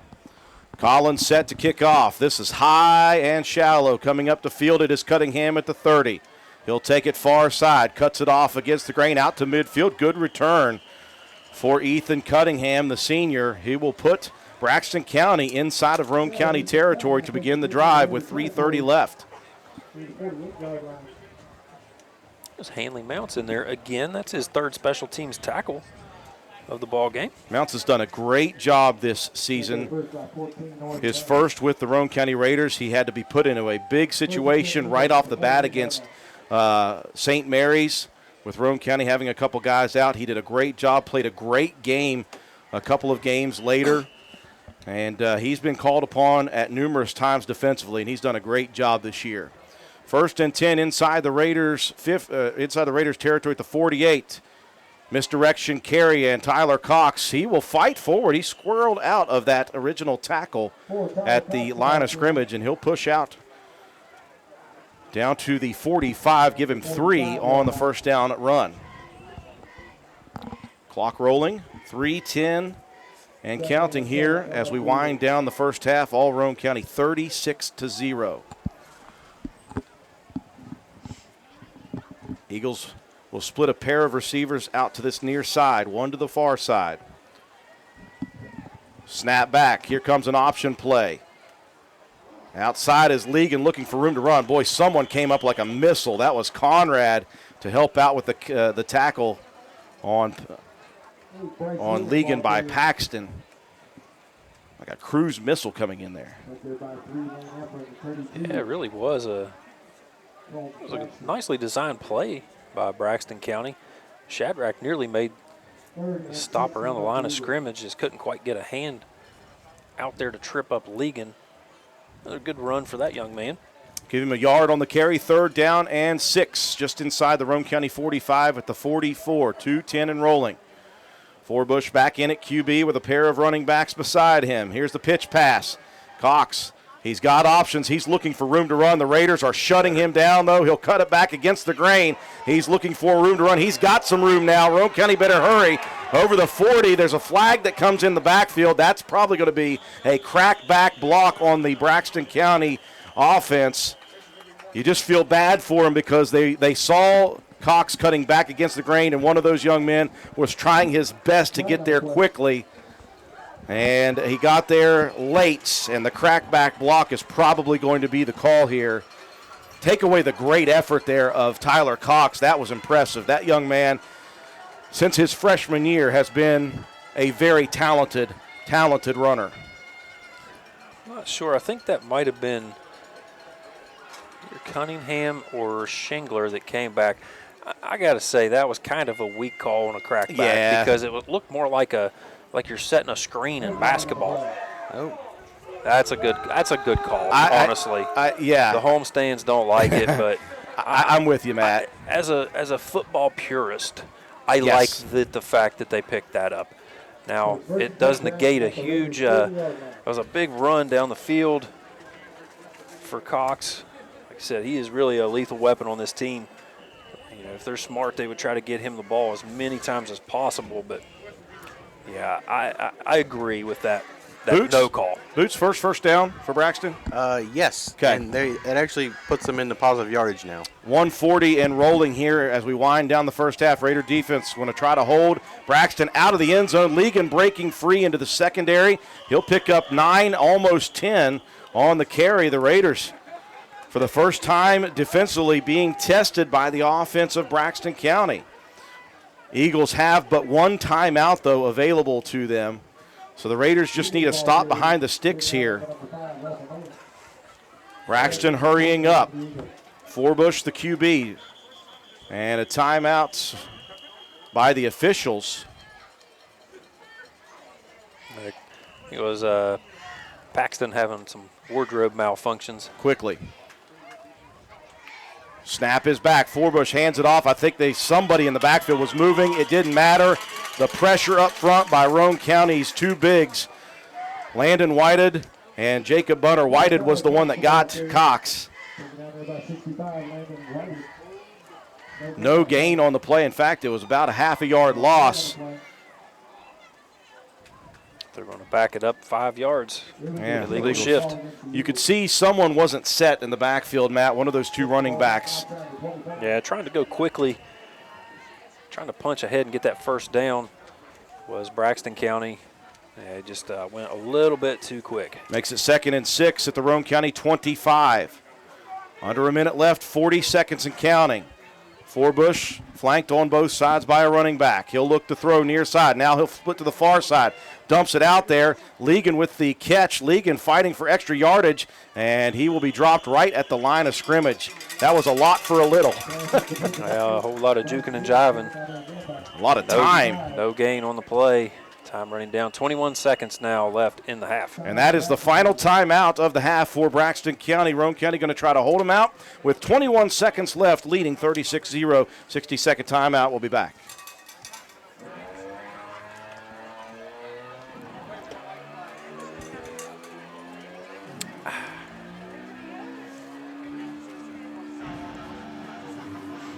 I did a lot of research this week. I guess you could call it research. It didn't fall into mashed taters, though. I just couldn't do it. I got. I wanted to there for a second, too. I shifted into neutral when it was time. That replaces your pregame rants. How about that?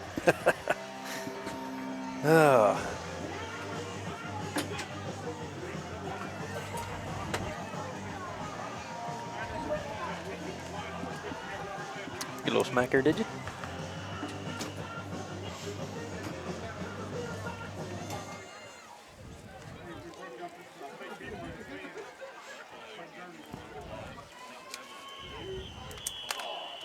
All right.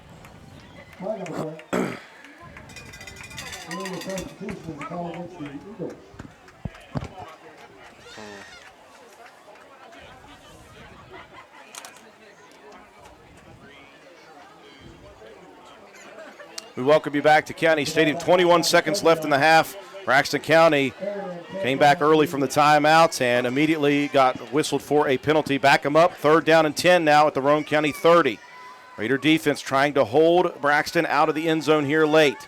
Forbush going to fake the out route. He'll fire it deep. Roane County with great coverage in and out of the hands of Sean Conrad. Boy, he played that defensively so well. High pointed it, and it just slipped right through his hands. Conrad's got some INTs on the season. Yeah, Braxton trying a little trickeration, trying to get the eyes looking up into the flat to the left side. Hit him with the deep pass, but Conrad read that one on point. 4th and 10 now for the Eagles at the Roane County 30. Pair of receivers to the near side. Shingler wide in the slot is Tyler Cox. Snap is back. Forbush looks near side, now launches it over to the far side. And he's got his man. Great catch there by Cunningham, the part-time receiver, part-time QB. 9 seconds left, though. Braxton's going to have to hustle. No timeouts left. 1st and 10 at the Roane County 13-14. They're backing them up to the 14. As soon as this ball is ready to play, the clock is going to roll. It's rolling now. And Braxton County is going to fall victim to the home side clock operator. I saw that the white hat was rolling. Let's go. So the white hat rolled it. Nothing to do with the Nothing to do with the timekeeper. Eagles will have time for one last play. 0.6 seconds on the clock. They'll need 14 yards to get to the end zone. We'll call it 13, actually. It's on the Roane County 13. Raider defense got to hold one more play. See if you can get some pressure on Forbush up the middle. He's got Mowry as a blocker in the backfield. Snap back, 5-step drop, looking. He's got pressure. Begler coming after him. He'll launch it deep into the end zone. It's picked off. Roane County will finish it off with style as Lane Epling will pick the play. Great pressure, though, off the edge by Briar Begler. He forced Forbush, Matt White, to move out of the pocket. He almost had the sack. Forbush had to deliver it deep into the end zone. Epling there. There is a penalty on the field. Both teams are heading to the locker rooms. I assume that that means it's on the offense. Personal foul, face mask after the turnover, after the pick from Lane Epling, and that will be declined by the Raiders. It is all Roane County here in the first half. Roane County leading Braxton at the Black Walnut Bowl by a halftime score of 36-0. Take a break for our sponsors. When we come back, recap the first half, give you your stats. We'll check some scores around the state of interest in all three classes in West Virginia.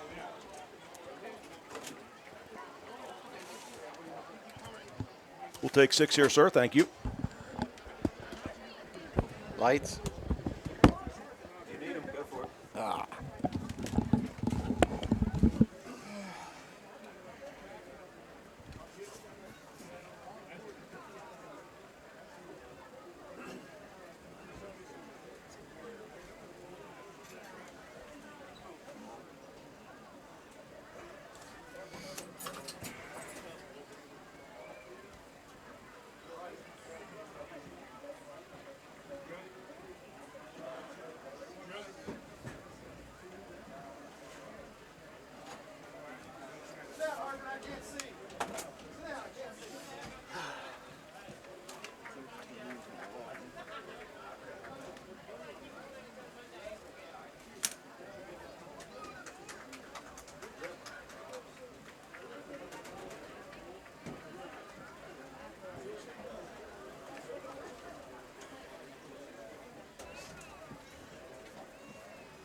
right, George. Where are we at, buddy?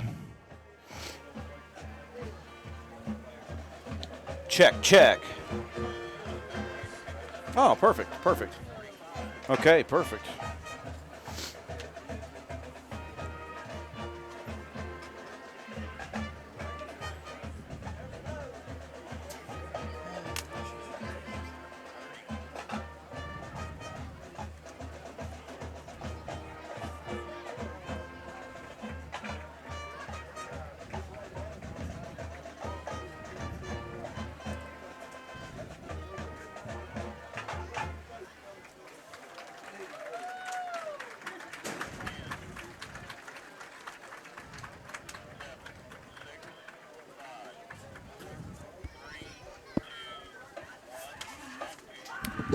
We welcome you back to County Stadium at the half. All Roane County on Black Walnut Festival Week.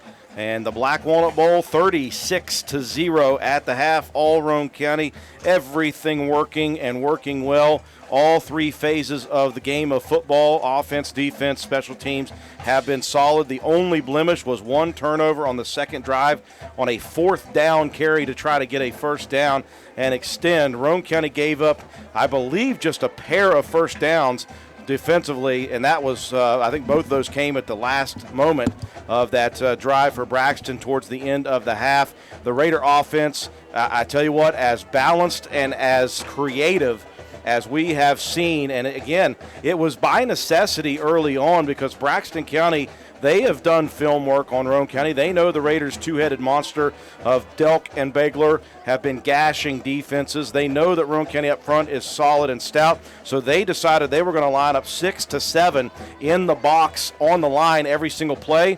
Coach Burdette and his staff said, okay, we're going to mix it up. We're not going to go heavy. We're going to go misdirection, counters, traps, scissors, plays, and then we're going to light it up with Shadrach Greathouse. We know that young man has the ability to throw the ball all around the field. It just has not been a necessity yet this year. It was necessary in the first half because of the defensive switch for Braxton County, and it worked. Shadrach was finding everybody, and he was throwing the ball very, very well, and his guys were making catches. He threw a few touchdowns, some extra point attempts. The defensively, Roane County just continuing Matt White to do what they have done. 3 shutouts, a 3-point game, and a 7-point game. In fact, they gave up 30 to Lincoln County, and it took 6 extra offensive possessions for the Panthers to get that. Right now, it's just it's everything feeling good for Roane County. Again, you got another half of football to play. You cannot rest on your laurels, but that feels good. It certainly does. It took until that last drive before Braxton County was even into positive yardage, is what Booch said. A couple of first downs. Really, that's all the defense has given up in this ball game. Just been stout throughout. And like you said, this feels great. And going into the locker room, you know it feels good. We also know that Coach Burdette is not going to tell anybody that this feels good. It's not going to feel good until the fourth quarter clock rolls down and Roane County walks out of here with a victory. Whether it's a blowout, whether it's a 1-point win, Coach Burdette does not care. A win is a win. You're 1-0 on the week. Come into the second half, they're going to be fired up. I suspect just as much as they were coming out of that tunnel to the Mike Myers theme. Tell you what, yeah, that was a good start to the game. Roane County decided to take possession after they won the coin toss. That's an MO for Coach Paul Burdette right now. He wants to get his offense on the field. He wants to get those that diesel engine, if you will, lubed up and ready to go, and it happened. It took just 6 plays to begin for Roane County to strike, and other than that second possession turnover, it was the Raiders just churning up yardage on offense and not giving up much of anything defensively, and all of that leads to a 36-0 halftime lead. Boots Blosser, can't wait to hear these stats, buddy. They are truly titillating. All right, we will start with. What is going on? You two are. This is a conspiracy. Hey, we're just having some fun Continue. up here. All right? Continue. My bad. I didn't mean to. That's okay. You're good. Okay. All right. The Roane County Raider rushing attack was led by Briar Begler. 9 carries, 122 yards, and a touchdown. Skylar Delk, 10 carries, 100 yards, and a touchdown. The passing attack led by Shadrach Greathouse, who was 9 of 10 for 83 yards and 3 touchdowns. The receiving core, Lane Epling had 2 catches for 21 yards and a touchdown. Skylar Delk had 1 catch for 11 yards and a touchdown. Sean Conrad had 1 catch for 13 yards and 1 touchdown. The offensive time of possession, 13 minutes off the clock. They picked up 12 first downs. They did commit 3 penalties for 20 yards, and they did have the 1 fumble. The Roane County defense was led by Briar Begler and Landon Whited, who had 4 tackles apiece, and Lane Epling, who had the interception to end the half. The halftime offensive totals for the Roane County Raiders: 25 rushes, 259 yards, 2 touchdowns. Passing, they were 9 of 10 for 83 yards and 3 touchdowns. They had 35 offensive plays for 342 yards. Whoa. Whoa. All right, let's see. That's good. That's very, very good. You know what? That's not bad, I guess. Yeah. All right, let's go with the Braxton County Eagles. We will start with their rushing attack. Bryce Legan had 7 carries for 18 yards. Tyler Cox had 4 carries for 8 yards. Mr. Forbush, William Forbush, that's his name. He's going to get a lot of these passing attempts because they switch it up so many times on me. So he was 2 for 9 for 11 yards. The receivers, Bryce Legan, 1 catch, 0 yards, and Tyler Cox, 1 catch for 11 yards. They had 11 minutes off the clock for their offense. They did commit the 1 late interception. They did pick up 2 very, very late first downs. They committed 7 penalties for 52 yards. Their defense was led by William Forbush, Isaiah Mowry, Jackson Short, who each had 4 tackles. And Mowry had the forced fumble, and David Martin had the fumble recovery for the Eagles defense. The total stats for the Braxton County offense: 13 rushes, 26 yards, 2 of 10 passing for 11 yards and an interception. They had 23 offensive plays for a grand total of 36 yards. And I got one more stat for you. Matt White had 5 one-liners in the first half. I can't wait to find out what the conspiracy is between you two right now, but it's fun. Enjoying ourselves, and again, the defense continuing to hold offenses at bay, the offense racking up 300-plus yards of offense at the half. So everything going well for the Raiders right now. You got another half of football to play, though, as Roane County leads it at the half 36-0. Braxton County will have possession to begin half number 2. We'll take another break for our sponsors. When we return, Matt White's got some interesting scores of interest for Roane County, some points out there maybe for the Raiders of teams they have beaten earlier in all 3 classes, triple, double, and single A. We'll check those scores, and we'll get set for second half action after this.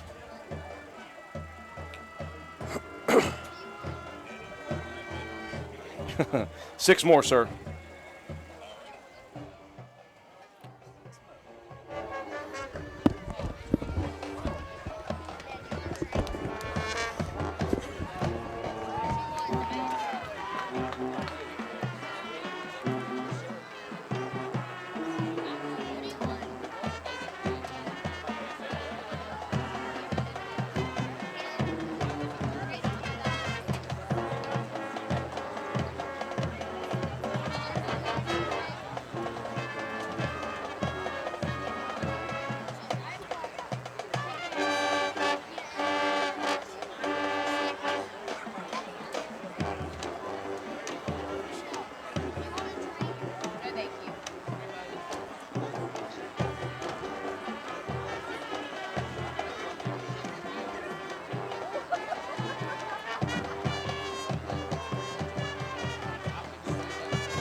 applause for the Roane County Raider marching band.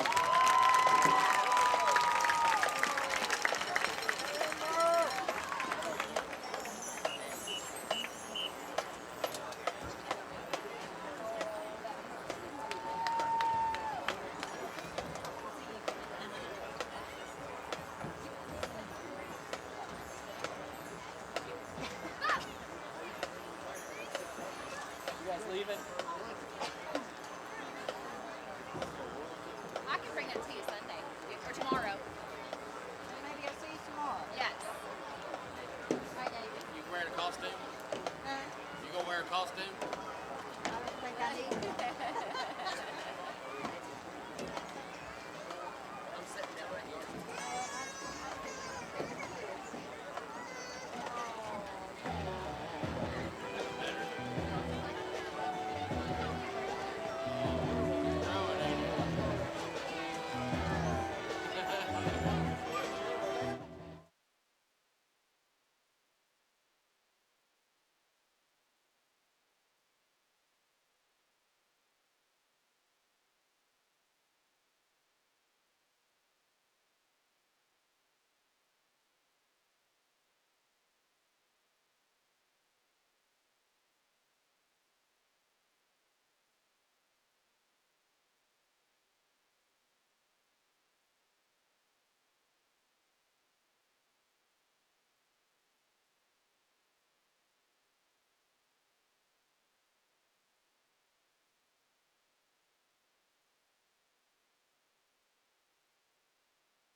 Whereabouts we at?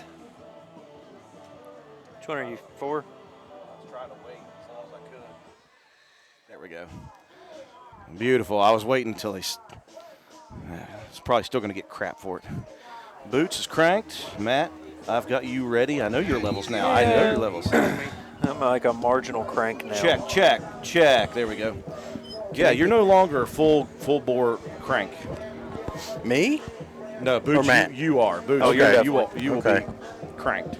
Appreciate everybody out there in Facebook Live land. Thanks for all the comments. Thanks for all the interactions. We'll upload this game to YouTube tonight.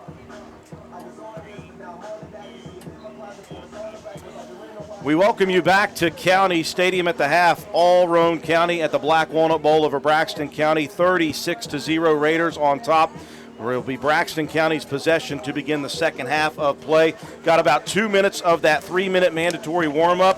While we got some time, Matt White got some interesting scores around the state in all three classes. Yeah, doesn't appear like we're going to get a bonus point from Ripley this week. They're down 3 scores to Greenbrier East at the half. No score reported yet for the Clay County and Lincoln County game. That one could be interesting if Clay were able to pull that one off against the Panthers. Close one here in Double-A. Polka and Logan. Polka, the number 2 team. Logan, number 13. Polka's now up 14-12 in the fourth quarter. That's big because if Logan wins that game, they're going to get some major points. Yeah. And they could easily creep up onto Roane County's standing as they sit now at number 13. So that's one we're going to keep a close eye on going down the stretch of this ball game. Scott and Liberty Raleigh. That's a 6-15 matchup. Scott, the number 15 team, up 14-0 at the half on Liberty Raleigh. Would be nice if they can get Liberty Raleigh kind of out of Roane County's way as we try to move up the rankings. Not going to get any bonus points from Lewis County. They're down by big to North Marion, 37-0. Another one which we're looking at is that Robert C. Byrd and Fairmont Senior. Robert C. Byrd at number 10. Fairmont Senior, tough year, 2-3 now on the season. That one's a close game, 14-14 in the third. That's the Metro News Double-A game of the week.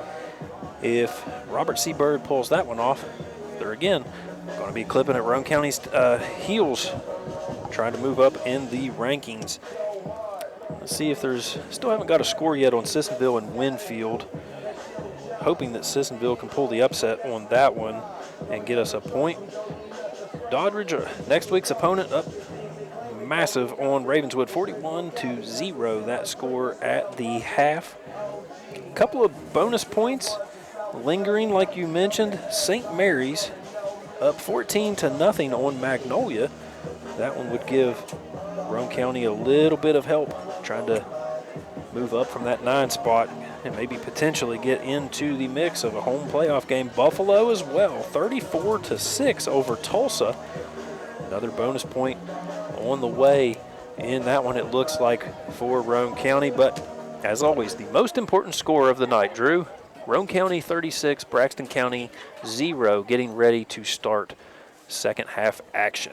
I appreciate everybody joining us out there on WVRC 104.7 FM. I forgot to mention, we do not have our streaming audio up. There's a problem with our streaming computer, so our website streaming is not working. I don't know if anybody was listening for that. If anybody knows, hopefully you were able to get to Facebook where we have audio-video streaming. So, and again, we will upload this video as soon as we possibly can to our YouTube channel. Once we do that, it will be in high-definition quality, and we have great camera quality with our camera person, Katie Nutter, doing a fantastic job every single game for us this year. Second half getting ready to kick off. Roane County will kick off to Braxton County to start half number 2.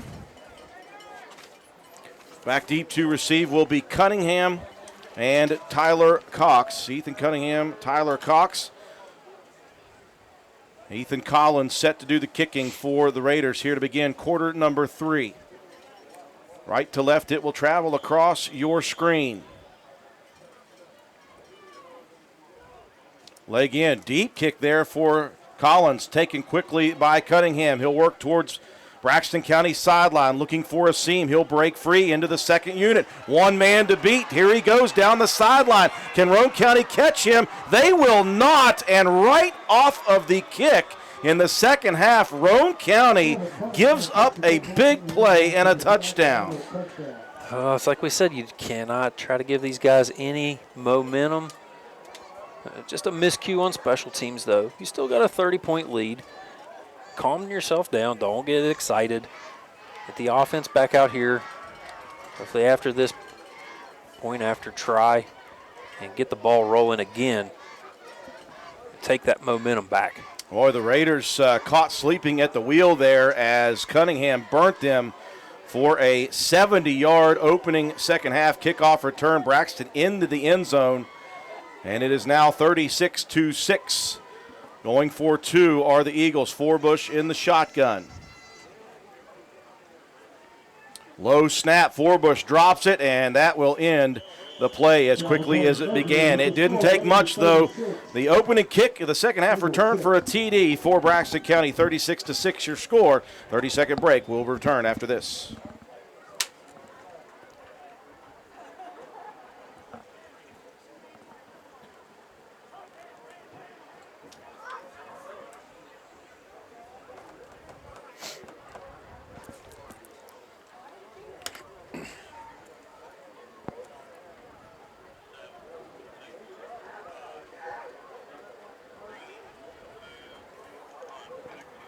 We'll talk about a quick smack in the mouth for Braxton County to Roane County after the Raiders dominant the first half of play, 36-0. The opening kick, Boots Blosser, returned for a TD. Yeah, 78 yards on the return, about 14 seconds off the clock. The two-point conversion was fumbled, and they end up just falling on it. Roane County's special teams coach Matt Peary calling for the hands team to come out, expecting that Braxton County trying to get back in this will try something onside or squibbed. So you've got a lot of Roane County skill position players within 5 yards of the 50. Mowry will do the kicking. The only deep man back there is that Epling. Can't tell. Maybe Conrad? Yep, Conrad back deep. Thank you. Mowry will approach, and here comes the onside kick. Roane County falls on it immediately. Great job by Briar Begler fielding that on the good hop. And Roane County now will have half the field with which to work. And I tell you, if you're Coach Paul Burdette, you are telling your guys, hey, we are not finished yet. Don't you dare think we're done. That opening kickoff return for a TD, that might be everything Roane County needs for smelling salts. Yeah, fall asleep at the wheel. Let's see if they hit the rumble strip and wake back up. 15 seconds into the second half, 36-6 Roane County. At their own 48-yard line go the Raiders. Back split in the backfield, single wing near side, handoff Delk. He's got mammoth room with which to go again. 11 yards. He was untouched, Matt White, till 8 yards down the field. This offensive line continues to mash. Yeah, they're just plowing ahead, knocking the defensive line off the ball. I mean, you don't have a hole to run through. You've got a wave to run, roam behind. It's really been something to watch. Both Delk and Begler over 100 yards in the first half. 1st and 10 Raiders inside Braxton territory at the 40 of the Eagles. This time Begler will take it off tackle right side. He's wrapped up and pushed back after a gain of 2. Forward progress puts him down at the 38-yard line. Braxton County, though, if you look at them out there, they've got some fire in their belly right now. Yeah, they really do. They're trying to fire off the ball. Roane County's offensive line just going to have to give a little bit more pushback if we're going to get this drive rolling. 36-6 Roane County, their first possession here in half number 2. Back split in the backfield, a wing to the near side and a receiver to the near side. Greathouse fakes the give. He'll roll near side, looks downfield, turns his hips. Boy, he shot that one way over the head of the target. Conrad, that one looked like it almost slipped out of Greathouse's hands. Greathouse again, though, boy, he has the option, Matt. If he wants to take that one and run with it, he can. He can do whatever he wants right now because he's doing such a great job with the fakes, the play fakes. Yeah, and with the receivers drawing the defense away, it might have been the better option there to tuck it and run, let those receivers turn into blockers, but going for the home run. You can't blame a guy there. It was a good look. Had the open receiver, just overshot him. Greathouse was 9 for 10 in the first half. He misses on his first opportunity. Roane County, for the first time, will face a 3rd and long in the ball game. Having trouble getting set up where they need to be. Snap back, Greathouse rolling again to the near side. Turns his hips, fires it out there. Man open, that's Conrad for the first down. Great route run on that 10-yard out, and he left Ethan Cunningham about a yard away from him. Again, rolling left, throwing across the body. Good job getting set, turning the hips. Excellent throw. Nice pitch and catch. Greathouse to Conrad. That'll stop the clock as Conrad rolls out of bounds. 1st and 10, Roane County. Inside the 30 of the Eagles at the 27-yard line. Roane County will move back to a double wing formation. Here's a quick hitter, Begler on the wing sweep. Begler to the outside. Begler using his speed. Now he'll cut it up to the end zone. Begler, did he get in? Waiting. Believe they're going to mark him a little short. So he stepped out of bounds. Yep, he is out of bounds. In he's fact, way back at the 7. I was waiting for the official to raise the hands, but instead, Begler stepped out of bounds at the 7. But just using that wing sweep we've seen this year, it's like a jet sweep, only not to a slot man. And Begler has plenty of speed to get to the edge. Yeah, speed. He had some good blocking. Delk getting the seal on the linebacker. Epling blocking downfield. Roane County in business. 1st and goal from the 7. Heavy package for the 3rd time. Begler just gets up into the mix there inside the 5. He's a hard young man to find amongst the beef up front of the Raider offensive line. Where's the beef? It's right in front of Begler every single time. Offensive line. Boots is counting that one, by the way, as your 6th zinger of the night. 2nd and goal from inside the 3 at the Braxton County 2. Raiders again with heavy formation. Power eye to the left. 3rd man through, that's Begler. Off tackle, cuts it against the grain into the end zone. Roane County right back on the board, right back to where they left off after getting a little punch in the mouth on the kickoff return to start half number 2. Yeah, just an excellent drive. Mixed it up again. Little run, little pass. Picking up chunks of yards. Minute 57 off the clock on that drive for the Raiders. They're up in front once again, 42-6. Raiders going for 2. Greathouse going to look to throw again. He's got time. He's got 2 options deep into the corner of the end zone. There goes Epling flying into what is normally the high, or not the high, but the pole vault pit. I bet Left Lane would have wished that there was a pole vault padding still over there. Nevertheless, Roane County right back to business they go. 42-6, 30-second break. We'll be back.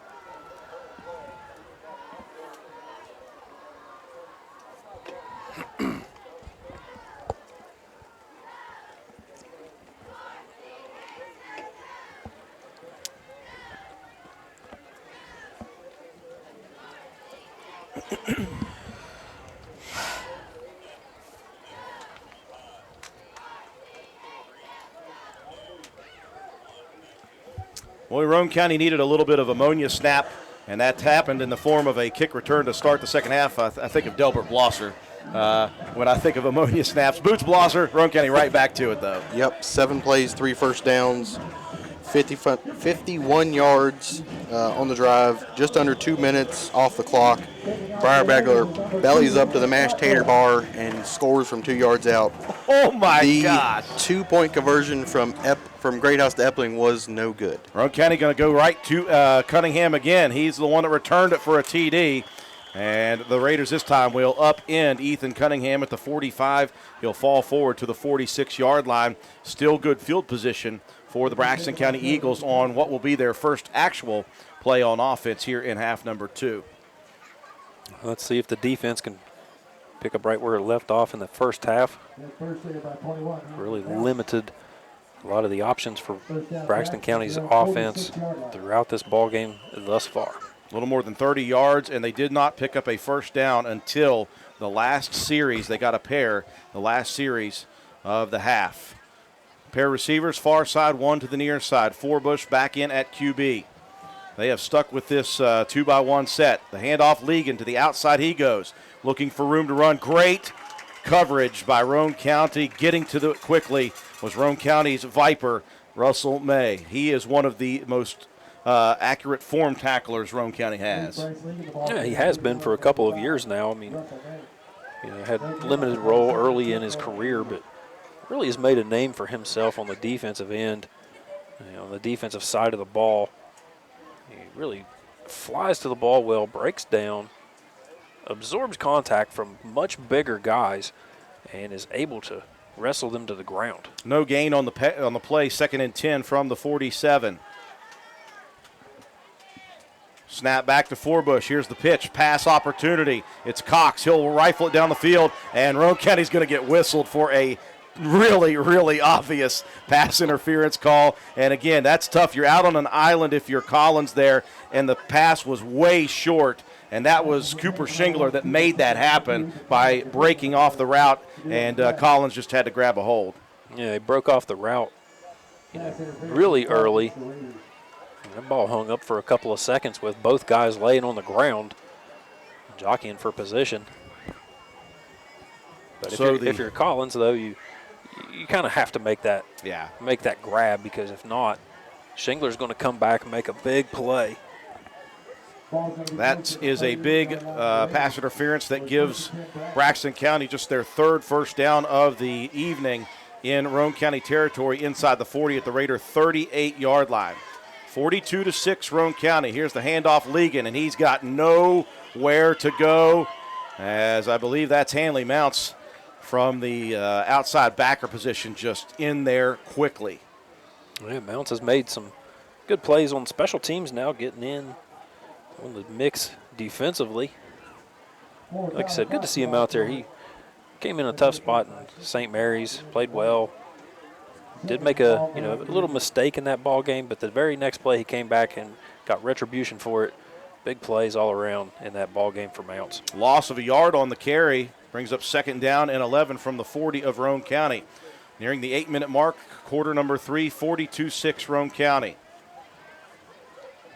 Snap back, Forbush looking outside there. Quick hitter over to Cunningham. Pass and catch made for the 5-yard pickup down to the Roane County 33. Yeah, good play, good coverage again. That's Conrad on the stop for Roane County. He had a good read on that one, just couldn't quite close the gap quickly enough to break that pass up. Good throw and catch for Braxton. We'll call it a gain of 6. I forgot they were a yard behind the sticks there. 3rd down and 5 at the Roane County 33-yard line. 2-by-1 once again. Shotgun with 2 backs in the backfield. They have not veered away from this. Forbush looks out there. Here's the quick out screen there, and Ligon, he is being strung all the way to the Roane County sideline. Russell May just right there. Nowhere to go for Ligon. He has to run out of bounds, and in fact, he will lose a yard on the play. Yeah, good job keeping your butt to the sidelines for Russell May, not letting Ligon get to the outside. He knew he had help. Colton Paxton was in pursuit as well. So again, Roane County, can you stop him on 4th down? Get this momentum back. Braxton has tried that flare pass a few times tonight. That's the first time it actually was caught. 4th down, and we'll call it 6 at the 34 of Roane County. 5 seconds on the play clock. Forbush will have to hurry. He'll snap it with 1. Here's the pitch to Ligon. To the outside, he'll cut against the grain. He's got the first down and then some. A great run there by Ligon. Roane County had all the pursuit heading towards the right, and Ligon just cut his foot back against the grain and found the open running room. Yeah, we saw earlier in the year, I was watching some games of Braxton County's earlier, and Ligon seemed a little indecisive at times about picking the hole or picking which hole to take. That time, knowing he had to get upfield quickly, put his foot in the ground, made the right decision and picked up the first down for Braxton County. Eagles moving the chains here in this actual first drive. Oh, as I say that, someone moving early for the Eagles, and that will send them back 5 yards. 42-6 Roane County, 7:22 left in quarter number 3. Yeah, looked like the right tackle got a little overzealous on that one, trying to get out, make a play for his team. Braxton, they're threatening here again. I mean, this is as well as we've seen them move the ball, other than maybe that last drive of the first half. So see if they can punch one in, or is Roane County going to have enough pushback on the defensive side? Just inside the Raider 30, 1st and 15 for Braxton County. Forbush going to look to throw near side. He's got pressure. He'll take off up the middle. Ball comes loose for a second. Boy, he was off the hip there for a second. Bunner had a lot of pressure up the middle on Forbush, and he had to just take off and get what he could. Give him 4 on the carry. It'll be 2nd down and 11. Oh, Bunner, he's just an ox out there. Big kid, only a sophomore. 42-6 Roane County. 6:30 and rolling here in the third quarter.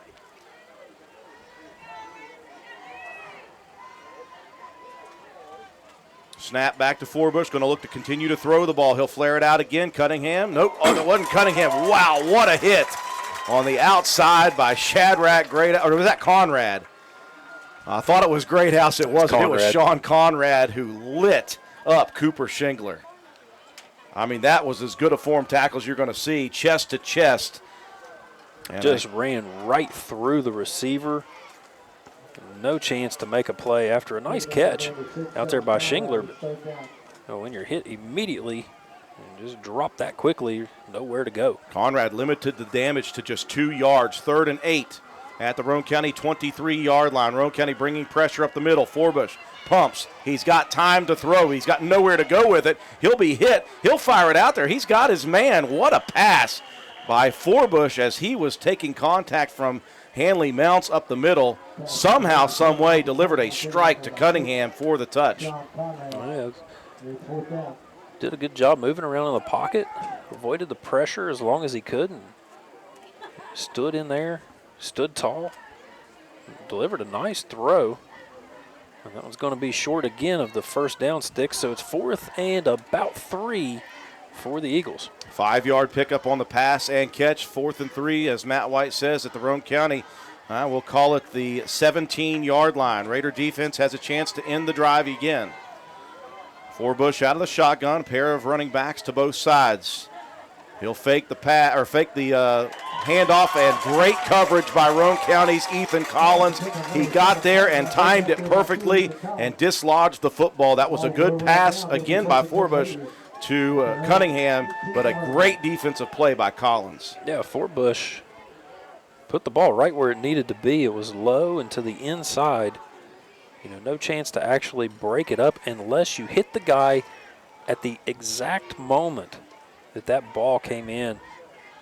Another great play by Collins in this ball game. First time Roane County's defense had to bend a little bit, and they did not break. They'll end a very good drive for Braxton County at the Roane County 17. 1st and 10 Raiders, leading 42-6, 4:21 mark, quarter number 3. Handoff, Delk to the outside he goes, cutting it back now. That's not Delk, actually. Sorry, that is the freshman Shea Harper in the ball game for the first time tonight. All he does is pick up first downs, and the sticks will move. 13 for the freshman on the carry. Yeah, excellent run by Harper, and again, that left side of the offensive line is just opening up Grand Canyon-size holes for these backs to run through. Like the way that Harper got north and south quickly and then used his cut ability at the 25 to pick up an extra 5 yards for the Raider offense. 1st and 10 Roane County at their 30 as they move right to left across your screen here. 4:20 and rolling here in the third quarter. Roane County leading big 42-6. Counter play, that's Begler off tackle to the outside. He goes again. Begler, one man to meet. One man to beat. He'll cut it back, and he has juked his man out, and Begler is gone again. Briar Begler, welcome to Big Boy football. Oh, wow. Just speed to burn. Just put on the afterburners at the end again. That was poor little Cody Stout. I'm sorry. I don't mean to pick a little guy, but there's nothing you can do with Begler when he's out in space like that. You're just at Begler's mercy. He beat Shingler to the edge, and so all he had to beat was the 100-pound 5'3" defensive back, and just left him on skates. Beggs ripped off a 50-yarder in the first half. That one goes for 70, and Roane County going to do some kicking now. Ethan Collins destroys it right between the uprights, and the Raiders are rolling again. 49-6 Roane County, 4:03 left in the third. We'll be back after this 30-second timeout.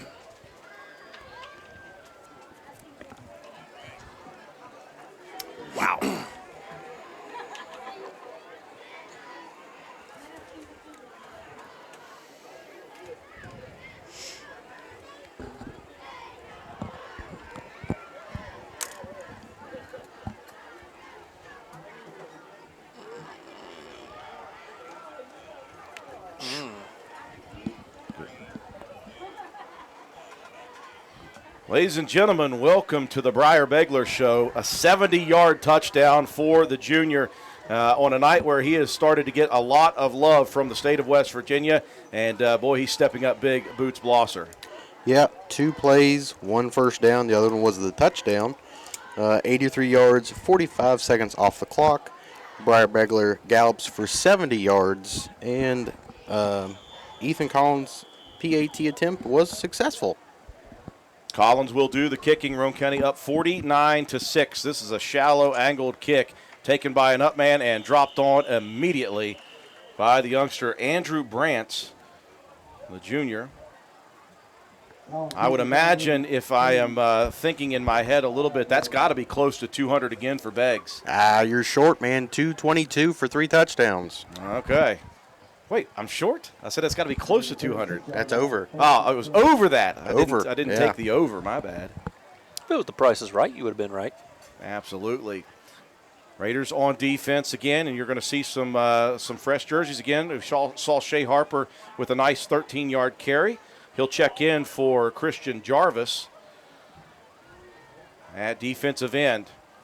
1st and 10 for Braxton at their own 36. And did Roane County fall victim to the Cleveland?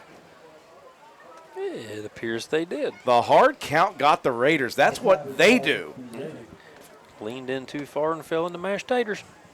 So that doesn't count. He already did that one, I already Joe. used that one. I'm sorry. No, I used that one. He didn't use that We're one. recycling. You bellied up to the mashed taters. Yeah, that's 2 different lines. Doesn't count. I don't even know what I'm counting, but that doesn't count. I'm still putting it on the board. Third judge says no. I'm the East German judge. 1st and 5 for Braxton County, out to the 41 of the Eagles. Handoff up the middle. That's Ligon. Well, he's run hard here in the second half so far in just the first 2 series offensively for Braxton County. He'll pick up big yardage for the Eagles, and they'll move the chains again. So Coach DeAndre Williams has found something here in this second half with the run game and the blocking scheme that's working a little bit. 3:45 and rolling. Roane County, though, up large, 49-6. Raiders trying to hold serve here at the Black Walnut Bowl.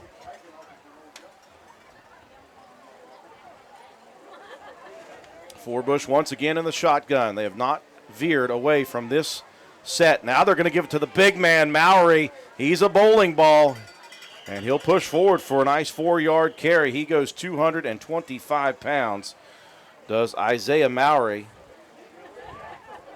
They're like getting run over by a refrigerator. Okay, that one doesn't count either. No, it didn't count? 4-yard carry. I'm sorry, I'm losing my concentration here. Looking up some scores, Scott holding on to Liberty Raleigh 34-0. Raleigh they're 6th in the state, 3 spots ahead of Roane County, so that'd be good. Get them out of the way. 2nd down and 6 at the Roane County 45.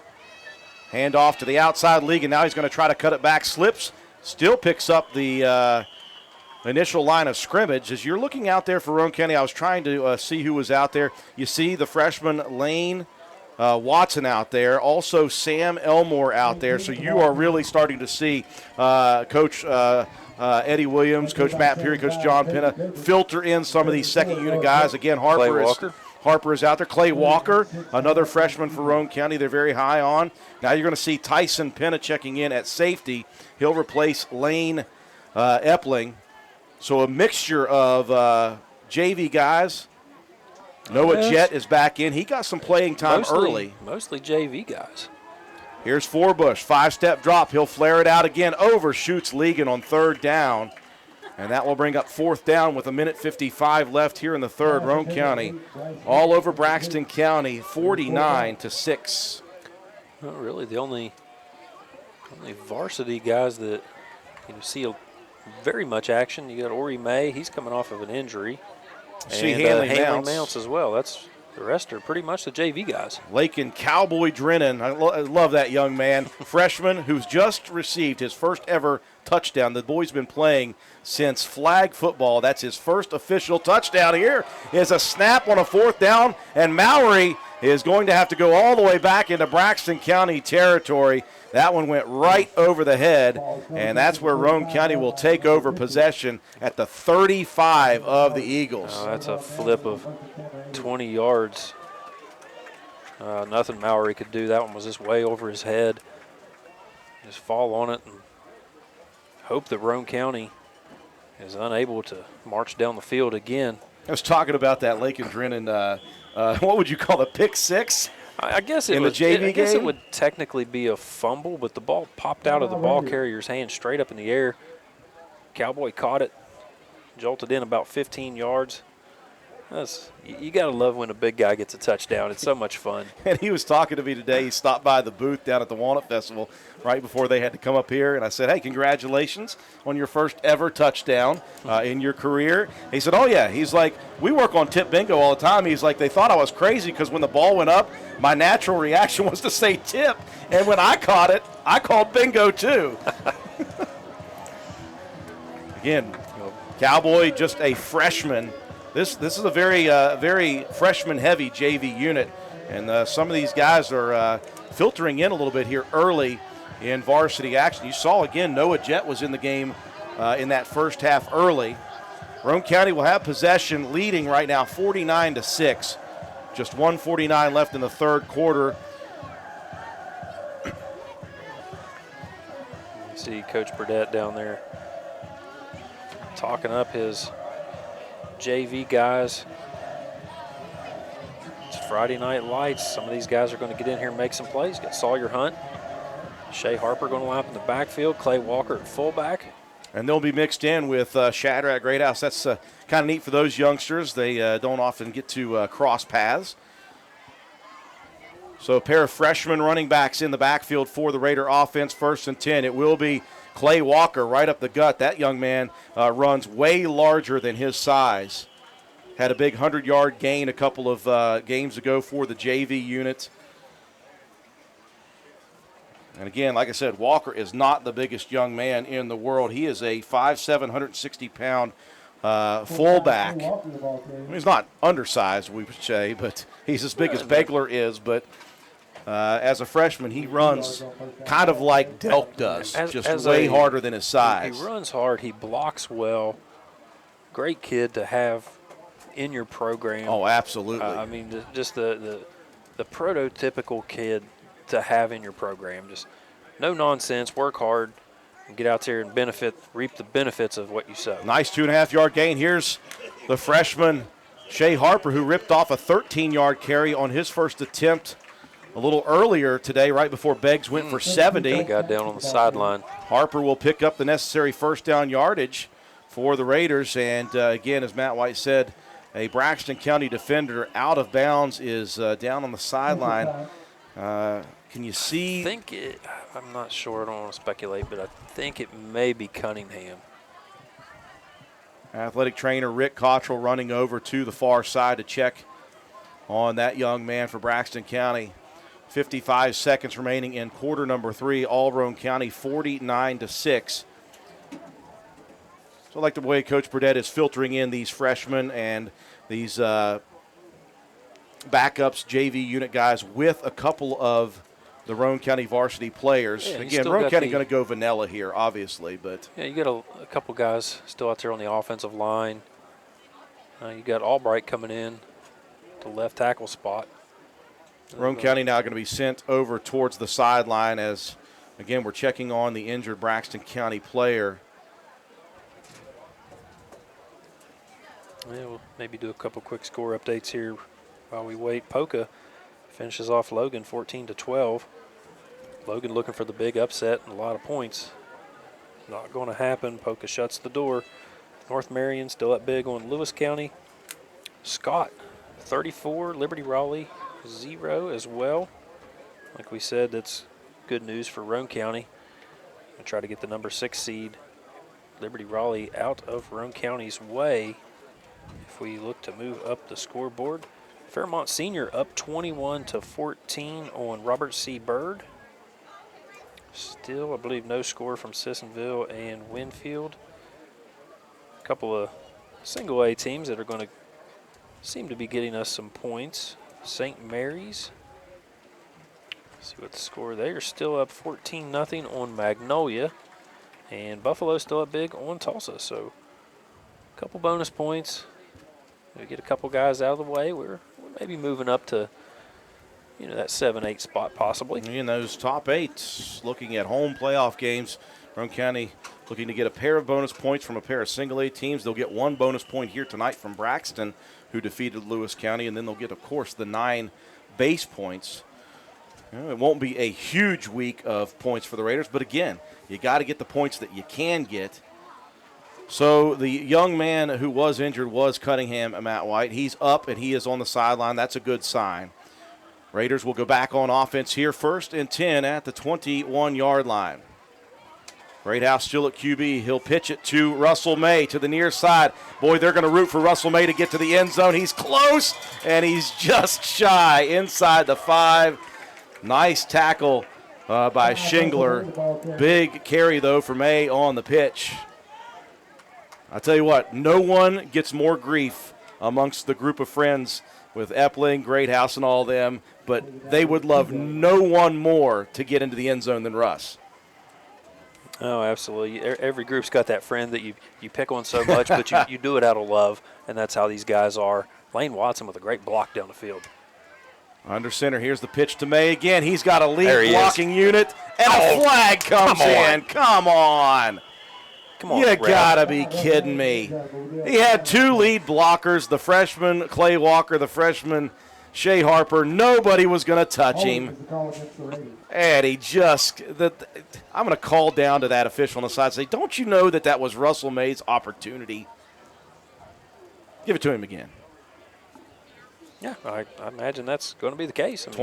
26 seconds left in the third. All Roane County 49-6. Ugh. Come on, buddy. Got to be better than that. So that will back Roane County outside the 10 of the Eagles, and it will bring up 1st and goal from the 11. The 2 freshmen split in the backfield again. Harper and Walker. Here's the give to Walker up the middle. He'll fight forward inside the 10 to the 8. Bring up 2nd and goal from the 8. And I think that might be the final play of quarter number 3. It'll be a running clock here in the 4th quarter, so we expect it might go relatively quickly. It's all Roane County, though, 49-6. Take a quick 60-second timeout. Be back with 4th quarter action here from County Stadium. That's the end of the 1st quarter with the score, Raiders 49, Eagles 6.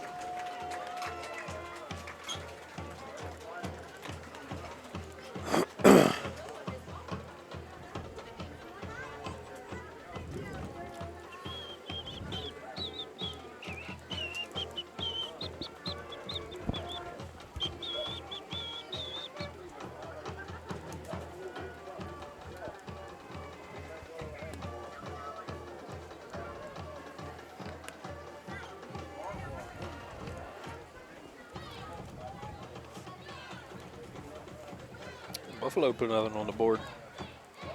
47-6.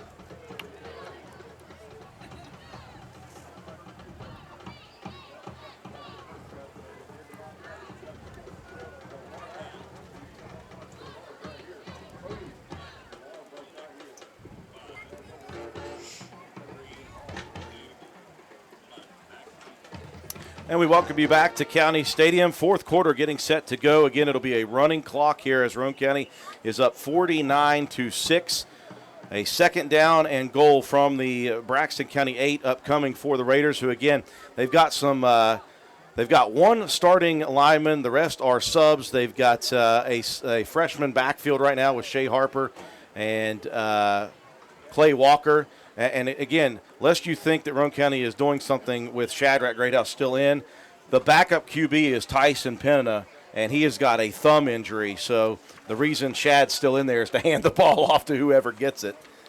Yeah, I can't imagine you're going to get too greedy and try to throw the ball here. But here's May around. Here's the pitch to Russell May. Nobody, please. Oh. Nobody. Yes. No flags, please. No flags. Touchdown, Russell May. All right. I was a little bit worried. I saw a jersey pull just a little bit That was, let me see, it was one, Adam Smith was coming out trying to get some pursuit. It looked like a Roane County guy might have got it, but the officials finally get it. They finally get it. They know what we're doing here. Why is the clock not running? Hey, solid lead block, by the way, by both the freshmen, Clay Walker and Shea Harper. That was impressive.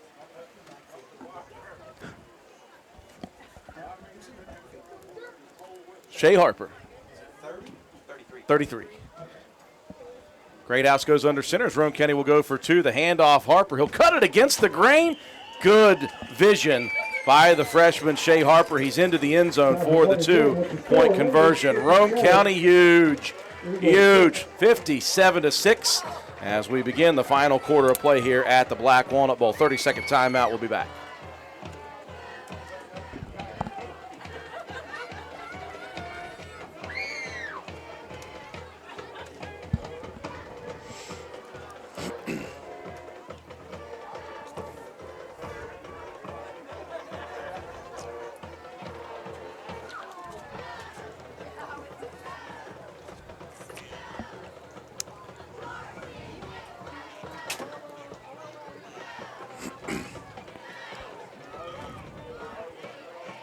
Tell you, there's a close-knit group of young men that hang out a lot together. Lane Epling, Shadrach Greathouse, Sean Conrad, Russell May, all those guys, a bunch of those guys hang out together. Russ is the Ethan Collins. Russ is the one that gets the most grief, but I tell you what, when he came off the field, those were the first guys to get to him, and they are loving life right now for him.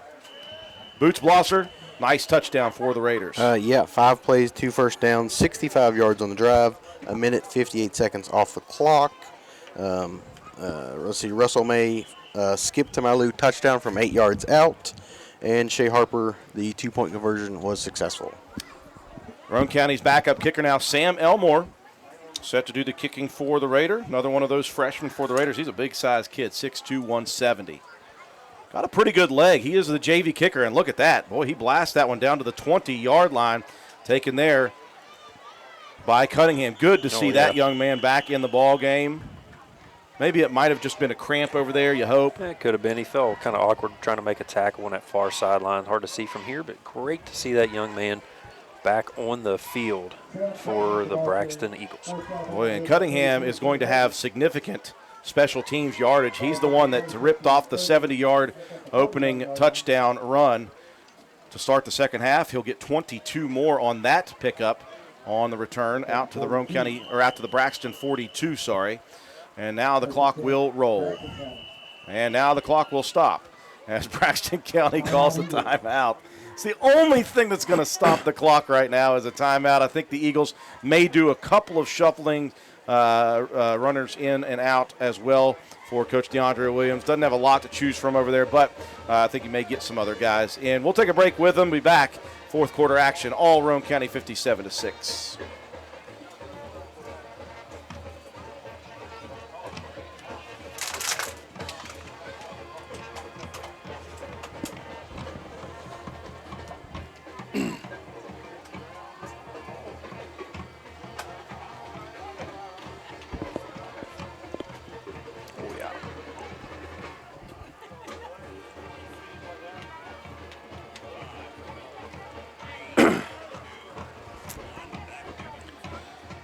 11:20 remaining in the fourth quarter. All Roane County in this Black Walnut Bowl, 57-6. This thing got started well for the Raiders offensively, Matt, and it has not stopped. Yeah, Roane County just sitting pretty on your arm like an eagle on a perch. Oh, my goodness. That is 7. That is 7. I don't know if you were looking for lucky 7, but you got it. Babrumsky. Raiders JV defense in now for Roane County. Call some new names here. Pretty much the whole JV squad out there on defense as well. Again, Braxton County, they've got 17 on the roster, 16 dressed here tonight, so they are not going to be able to do much changing. Here's Forbush flaring it out to Ligon once again. Ligon has had some nice plays here in the second half. I've really been impressed with his stick-to-itiveness. Running the football in the second half, he's gotten some good runs and a nice play there off the pass by Forbush. Good tackle by Roane County, though. I believe is that Sawyer on the other side? I believe Sawyer Hunt Aiden Burr over there as well for the Raiders in coverage. Pickup of 7 on the play out near midfield at the 49 of Braxton. Raiders lead big, 57-6, a running clock here in the fourth quarter, so it will go relatively quickly in this final stanza. And again, 2 by 1, I haven't even had to say it. 2 receivers one side, 1 to the other side, and lots of movement. Oh. Roane County was blitzing Sam Elmore up the middle, and he had to stop immediately as a couple of Braxton County offensive players were quick on the jump.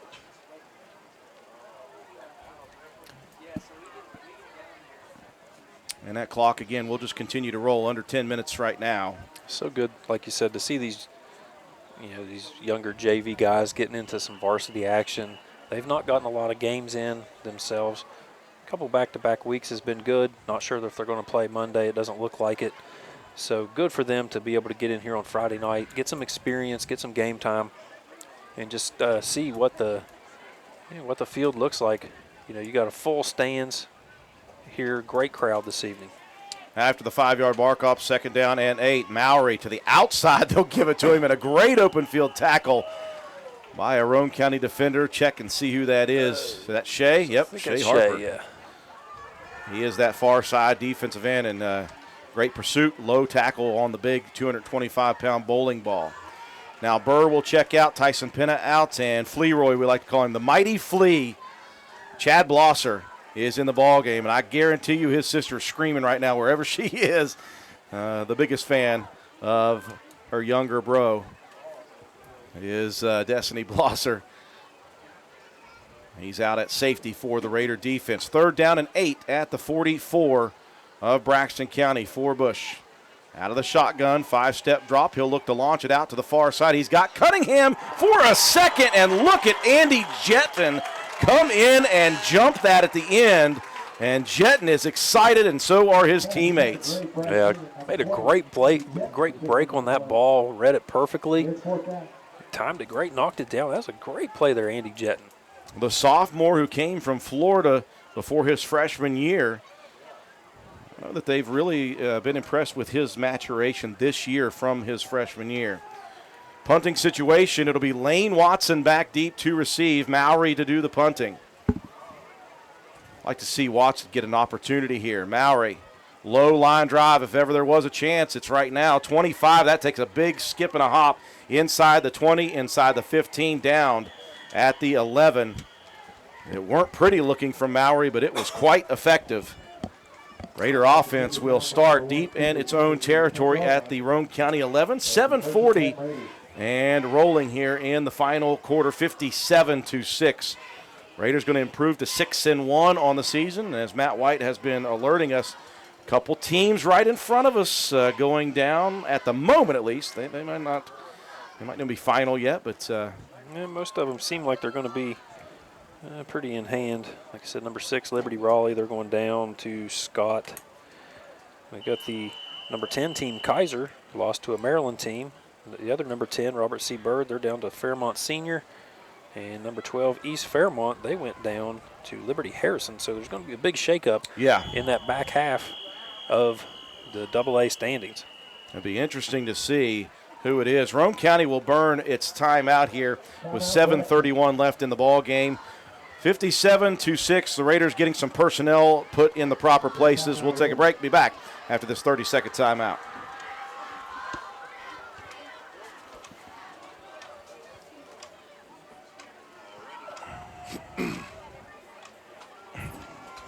George, I'll be up there as quickly as I can get there.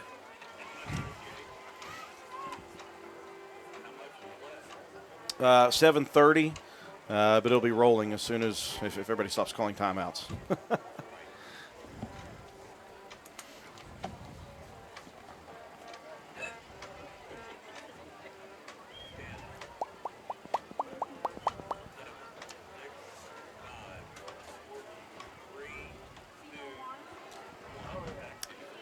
7 minutes, 30 seconds remaining here in this Black Walnut Bowl. Roane County up big, It's been all Raiders, 57-6 in this one. So you look at the season right now for Roane County. You navigated every game you needed to navigate, Matt, after that Lincoln County loss.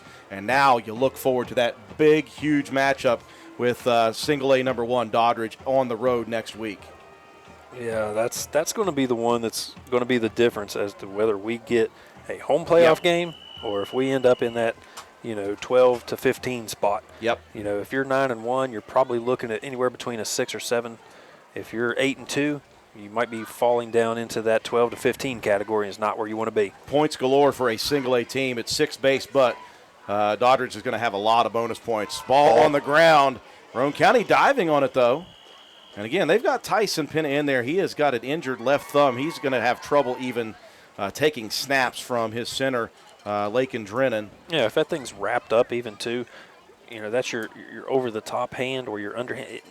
Every snap is coming back and hitting you right in the palm, right at the base of that thumb. And if it's wrapped up and you can't get a good feel on that ball, it's going to make it very difficult for that center quarterback exchange. Yeah, just the jarring's going to hurt every time as well. Somebody, though, Johnny on the spot for the Raider offense. Yeah, Shea Harper picked that one up. Loss of a pair of yards inside the 10 go the Raider offense. Here's a quick hitter up the middle. And we'll have to see who comes out of the pile there. It'll be Clay Walker. And I tell you, Walker met in the hole by the 225-pound Mowry. Walker held his own on that one. Yeah, he did. Young man runs very, very hard. You say that like there'd be a question as to whether or not Clay Walker is going to hold his own against anybody. I know. Listen, I coached the kid for many, many years in midget league, and he did it then. I saw him do it in middle school, and he just continues. Third down and back to the line of scrimmage go Roane County's JV unit, 3rd and 10 from the Raider 11. Penna goes under center. Raiders in the heavy package. Harper, boy, he's got a lot of pressure there on the outside. He'll get nothing, and it'll be a 4th down for the Raider offense. 5:30 and rolling, 57-6, Roane County. That was the freshman lineman for Braxton County, Nathan Heater, coming in to make that tackle. Punting situation for Sam Elmore. He stands right at the goal line. Tyler Cox will go back deep to receive. And Elmore, just a freshman. He's got a pretty good leg about him. Oh, and Elmore just got destroyed. Roane County's going to get an easy roughing the punter penalty. I don't know what Mowry was thinking. Oh, he just bowled He right blasted Sam Elmore after that ball was away, and the Raider offense is coming right back onto the field. That was way late. Yep, that wasn't even the running into the kicker variety. That was leveling of the kicker variety. Of all the penalties in the world, that might have been the easiest one to ever call. That one got plumb leveled. So the Raiders will go back on offense now after the roughing the punter. Wasn't pert, now it was plumb. That was. 4:40 and rolling here in the final quarter. So the Raiders will go back on offense here with the JV unit. Up 57-6 over Braxton County. That's a 15-yard penalty. Takes the ball all the way out to the 26-yard line. So the Raider JV unit with some breathing room here out to the 26 of Roane County. Appreciate everybody joining us on Facebook Live. Had a lot of interactions here, a lot of people listening. Again, we will upload this video to our YouTube channel in high definition, and hopefully it'll be up by tomorrow evening so everybody can go enjoy that. Try to get our streaming fixed from the website. That was not up tonight. Roane County running out the final 4 minutes of the clock here with the JV unit. 3:50 and rolling. Raiders will look forward to a big week next week. They'll have to travel all the way over to Doddridge County up Route 50. It'll be the first time the Raiders have played on that turf field. They're going to play a motivated single-A unit that would love nothing more than to beat a Roane County team at 6-1 with 9 points base, and then I think, 4 bonus points at the moment. That would help Doddridge's cause quite significantly. Well, they don't need help. They're already number 1. This is true. Roane County's cause, though, could be significantly helped as well. Harper off tackle, pushing forward out past the 30 to the 33. Harper's going to have him a nice little night statistically in limited carry opportunities. I believe Tyler Cox in there on the tackle. And we're under 3 minutes in this one. 57-6, Roane County up big. Yeah, this one really wasn't in question much at all after we saw the second series when Roane County fumbled the ball. The defense stepped up, got it back. Offense went right back to work. Business as usual, so we get another timeout. Official timeout, okay. Yeah, I think that was just a substitution thing, so they'll continue to roll that clock. Penna goes under center. He'll hand it off. That's Harper looking to the outside. Stay in bounds, young man. And he does. Smart play. Not that it matters. I forgot. Clock's rolling, but he cut it up close to that first down marker. Yeah. You know, if you don't want him to just take the easy route and go out of bounds. That's a first down carry. No matter what carry. that situation. Great hard run, turning it up on the corner, picking up the first down. Roane County mains possession. 2 minutes and rolling here in the fourth. So the Raider JV moving the football now offensively with all that heavy package unit there. It'll be Harper again, off tackle. He'll cut it back, pushing forward out past the 40. And another 4 to 5 yards for the young freshman, Shea Harper. Clock rolling down, minute 30. And the Raiders are going to lift the Black Walnut Trophy. Athletic Director Toby Ford is down there. He's got a firm grip on that big trophy. Giggity.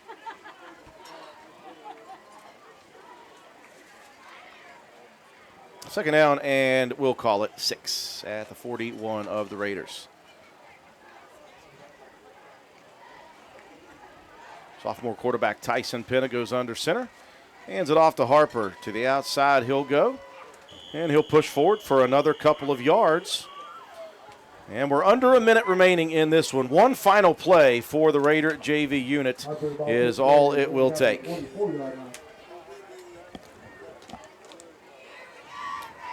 Raiders, boy, if there were ever any doubts as to the motivation of this team, it's there. It is absolutely there. Doesn't matter who the opponent is. Roane County is doing work and doing business as usual. Yeah, it's going to be a fun matchup next week with Doddridge. Yeah. They are really a smash mouth. Don't like to pass the ball. They run straight I form, run it right at you. This is going to be a fun one. So speaking of fun, Tyson Penna lining up under the guard. Oh, I can't wait. Can't wait to see him. And even Braxton County's guys were laughing about it. As he goes under center, kneels on it, Roane County is going to win it huge. 57-6, Roane County, dominant victory in the Black Walnut Bowl over Braxton County. They avenged that 42-0 drumming from last year. The Raiders on a roll, 6-1, and that will set it up for Roane County next week at Doddridge. We'll talk about all that. We'll give you your stats and your Willard C. Starcher Auto Parts player of the game after these messages.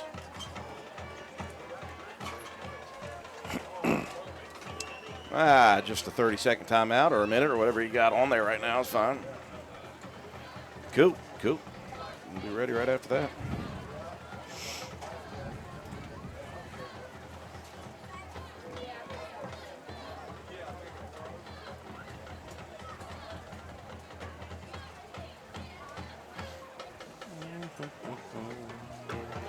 That Cabell Midland game wasn't even close. 35-7.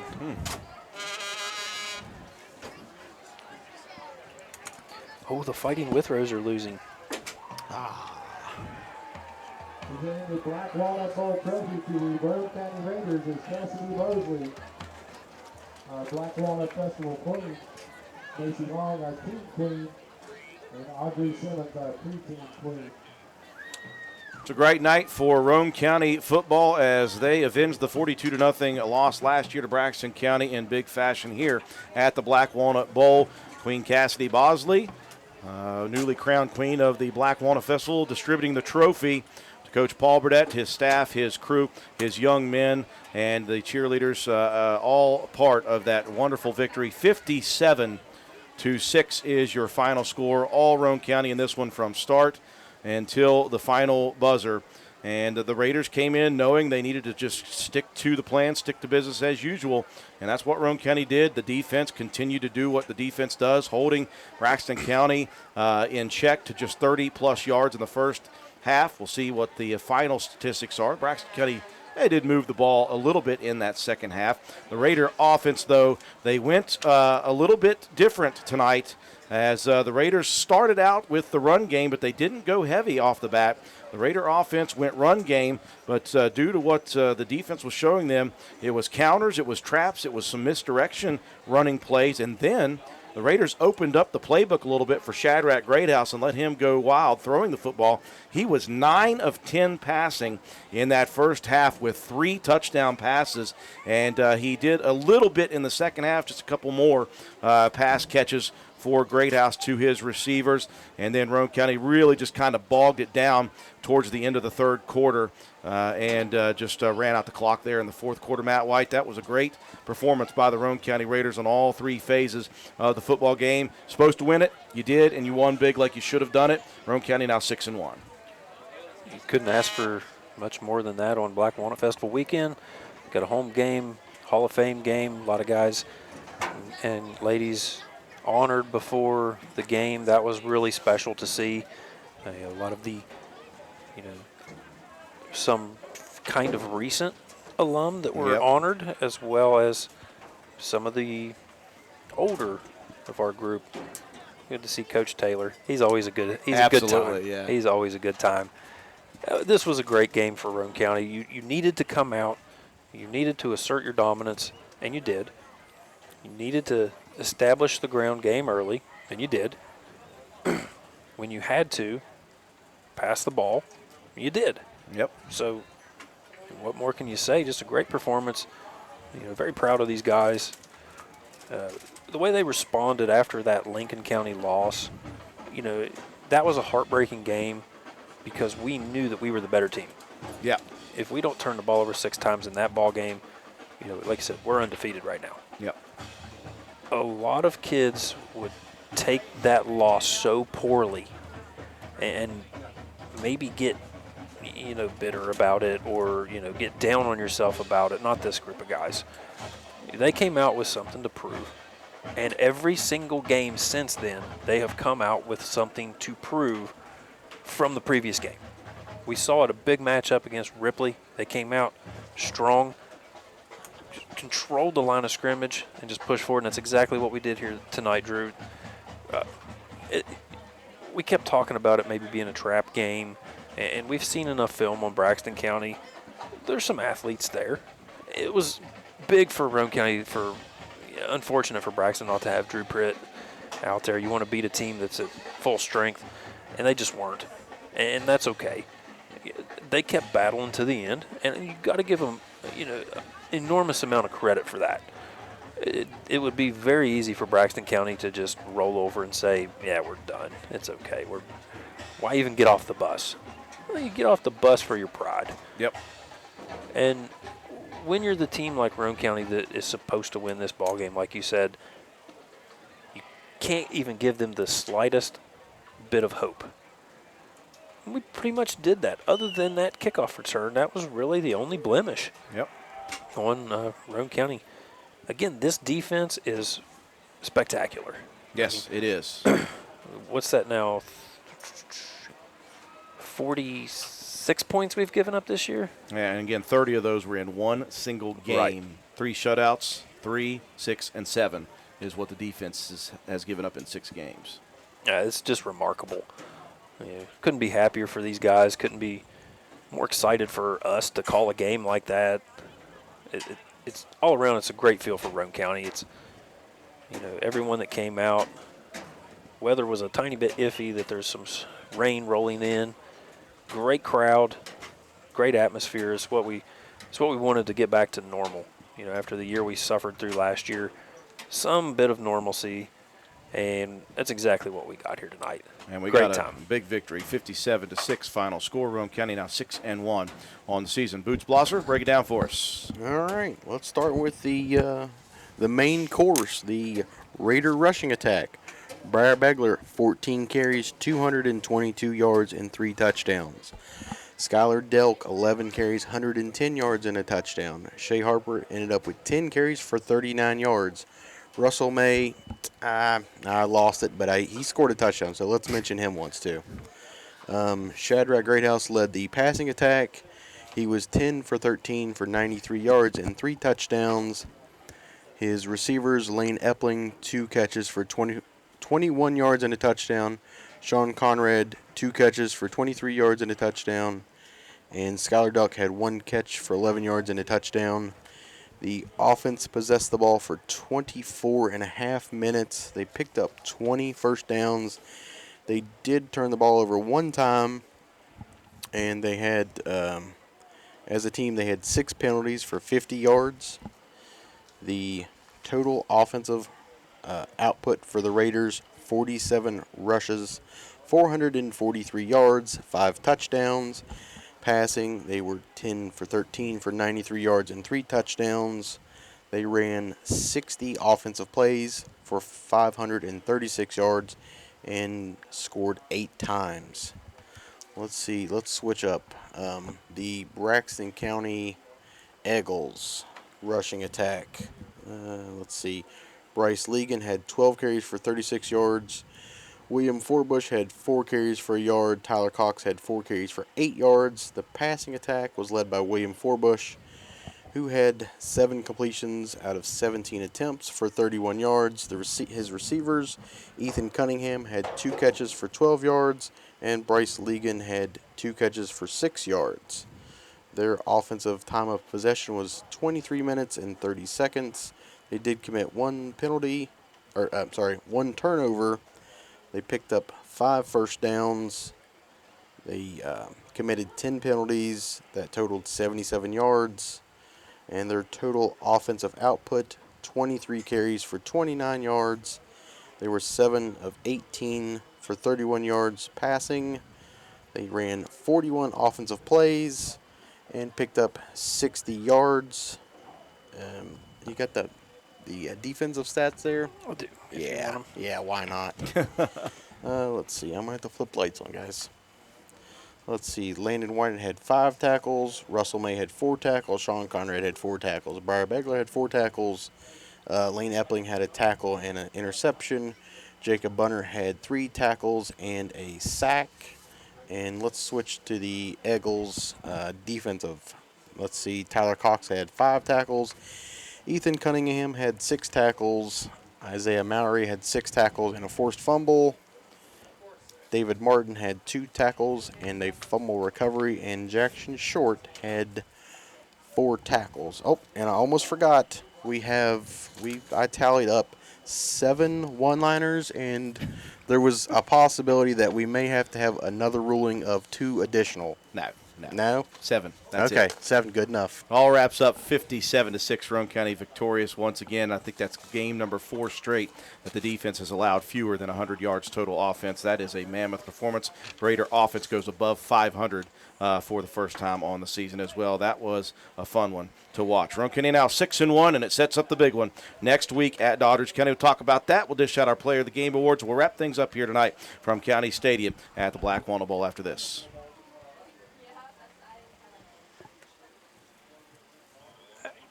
Boots, how many did Shad run for? Yep. Can you look at it real quick? He had, I know he had 3 carries. Let's see, he had 3 carries for 29 yards. Sweet.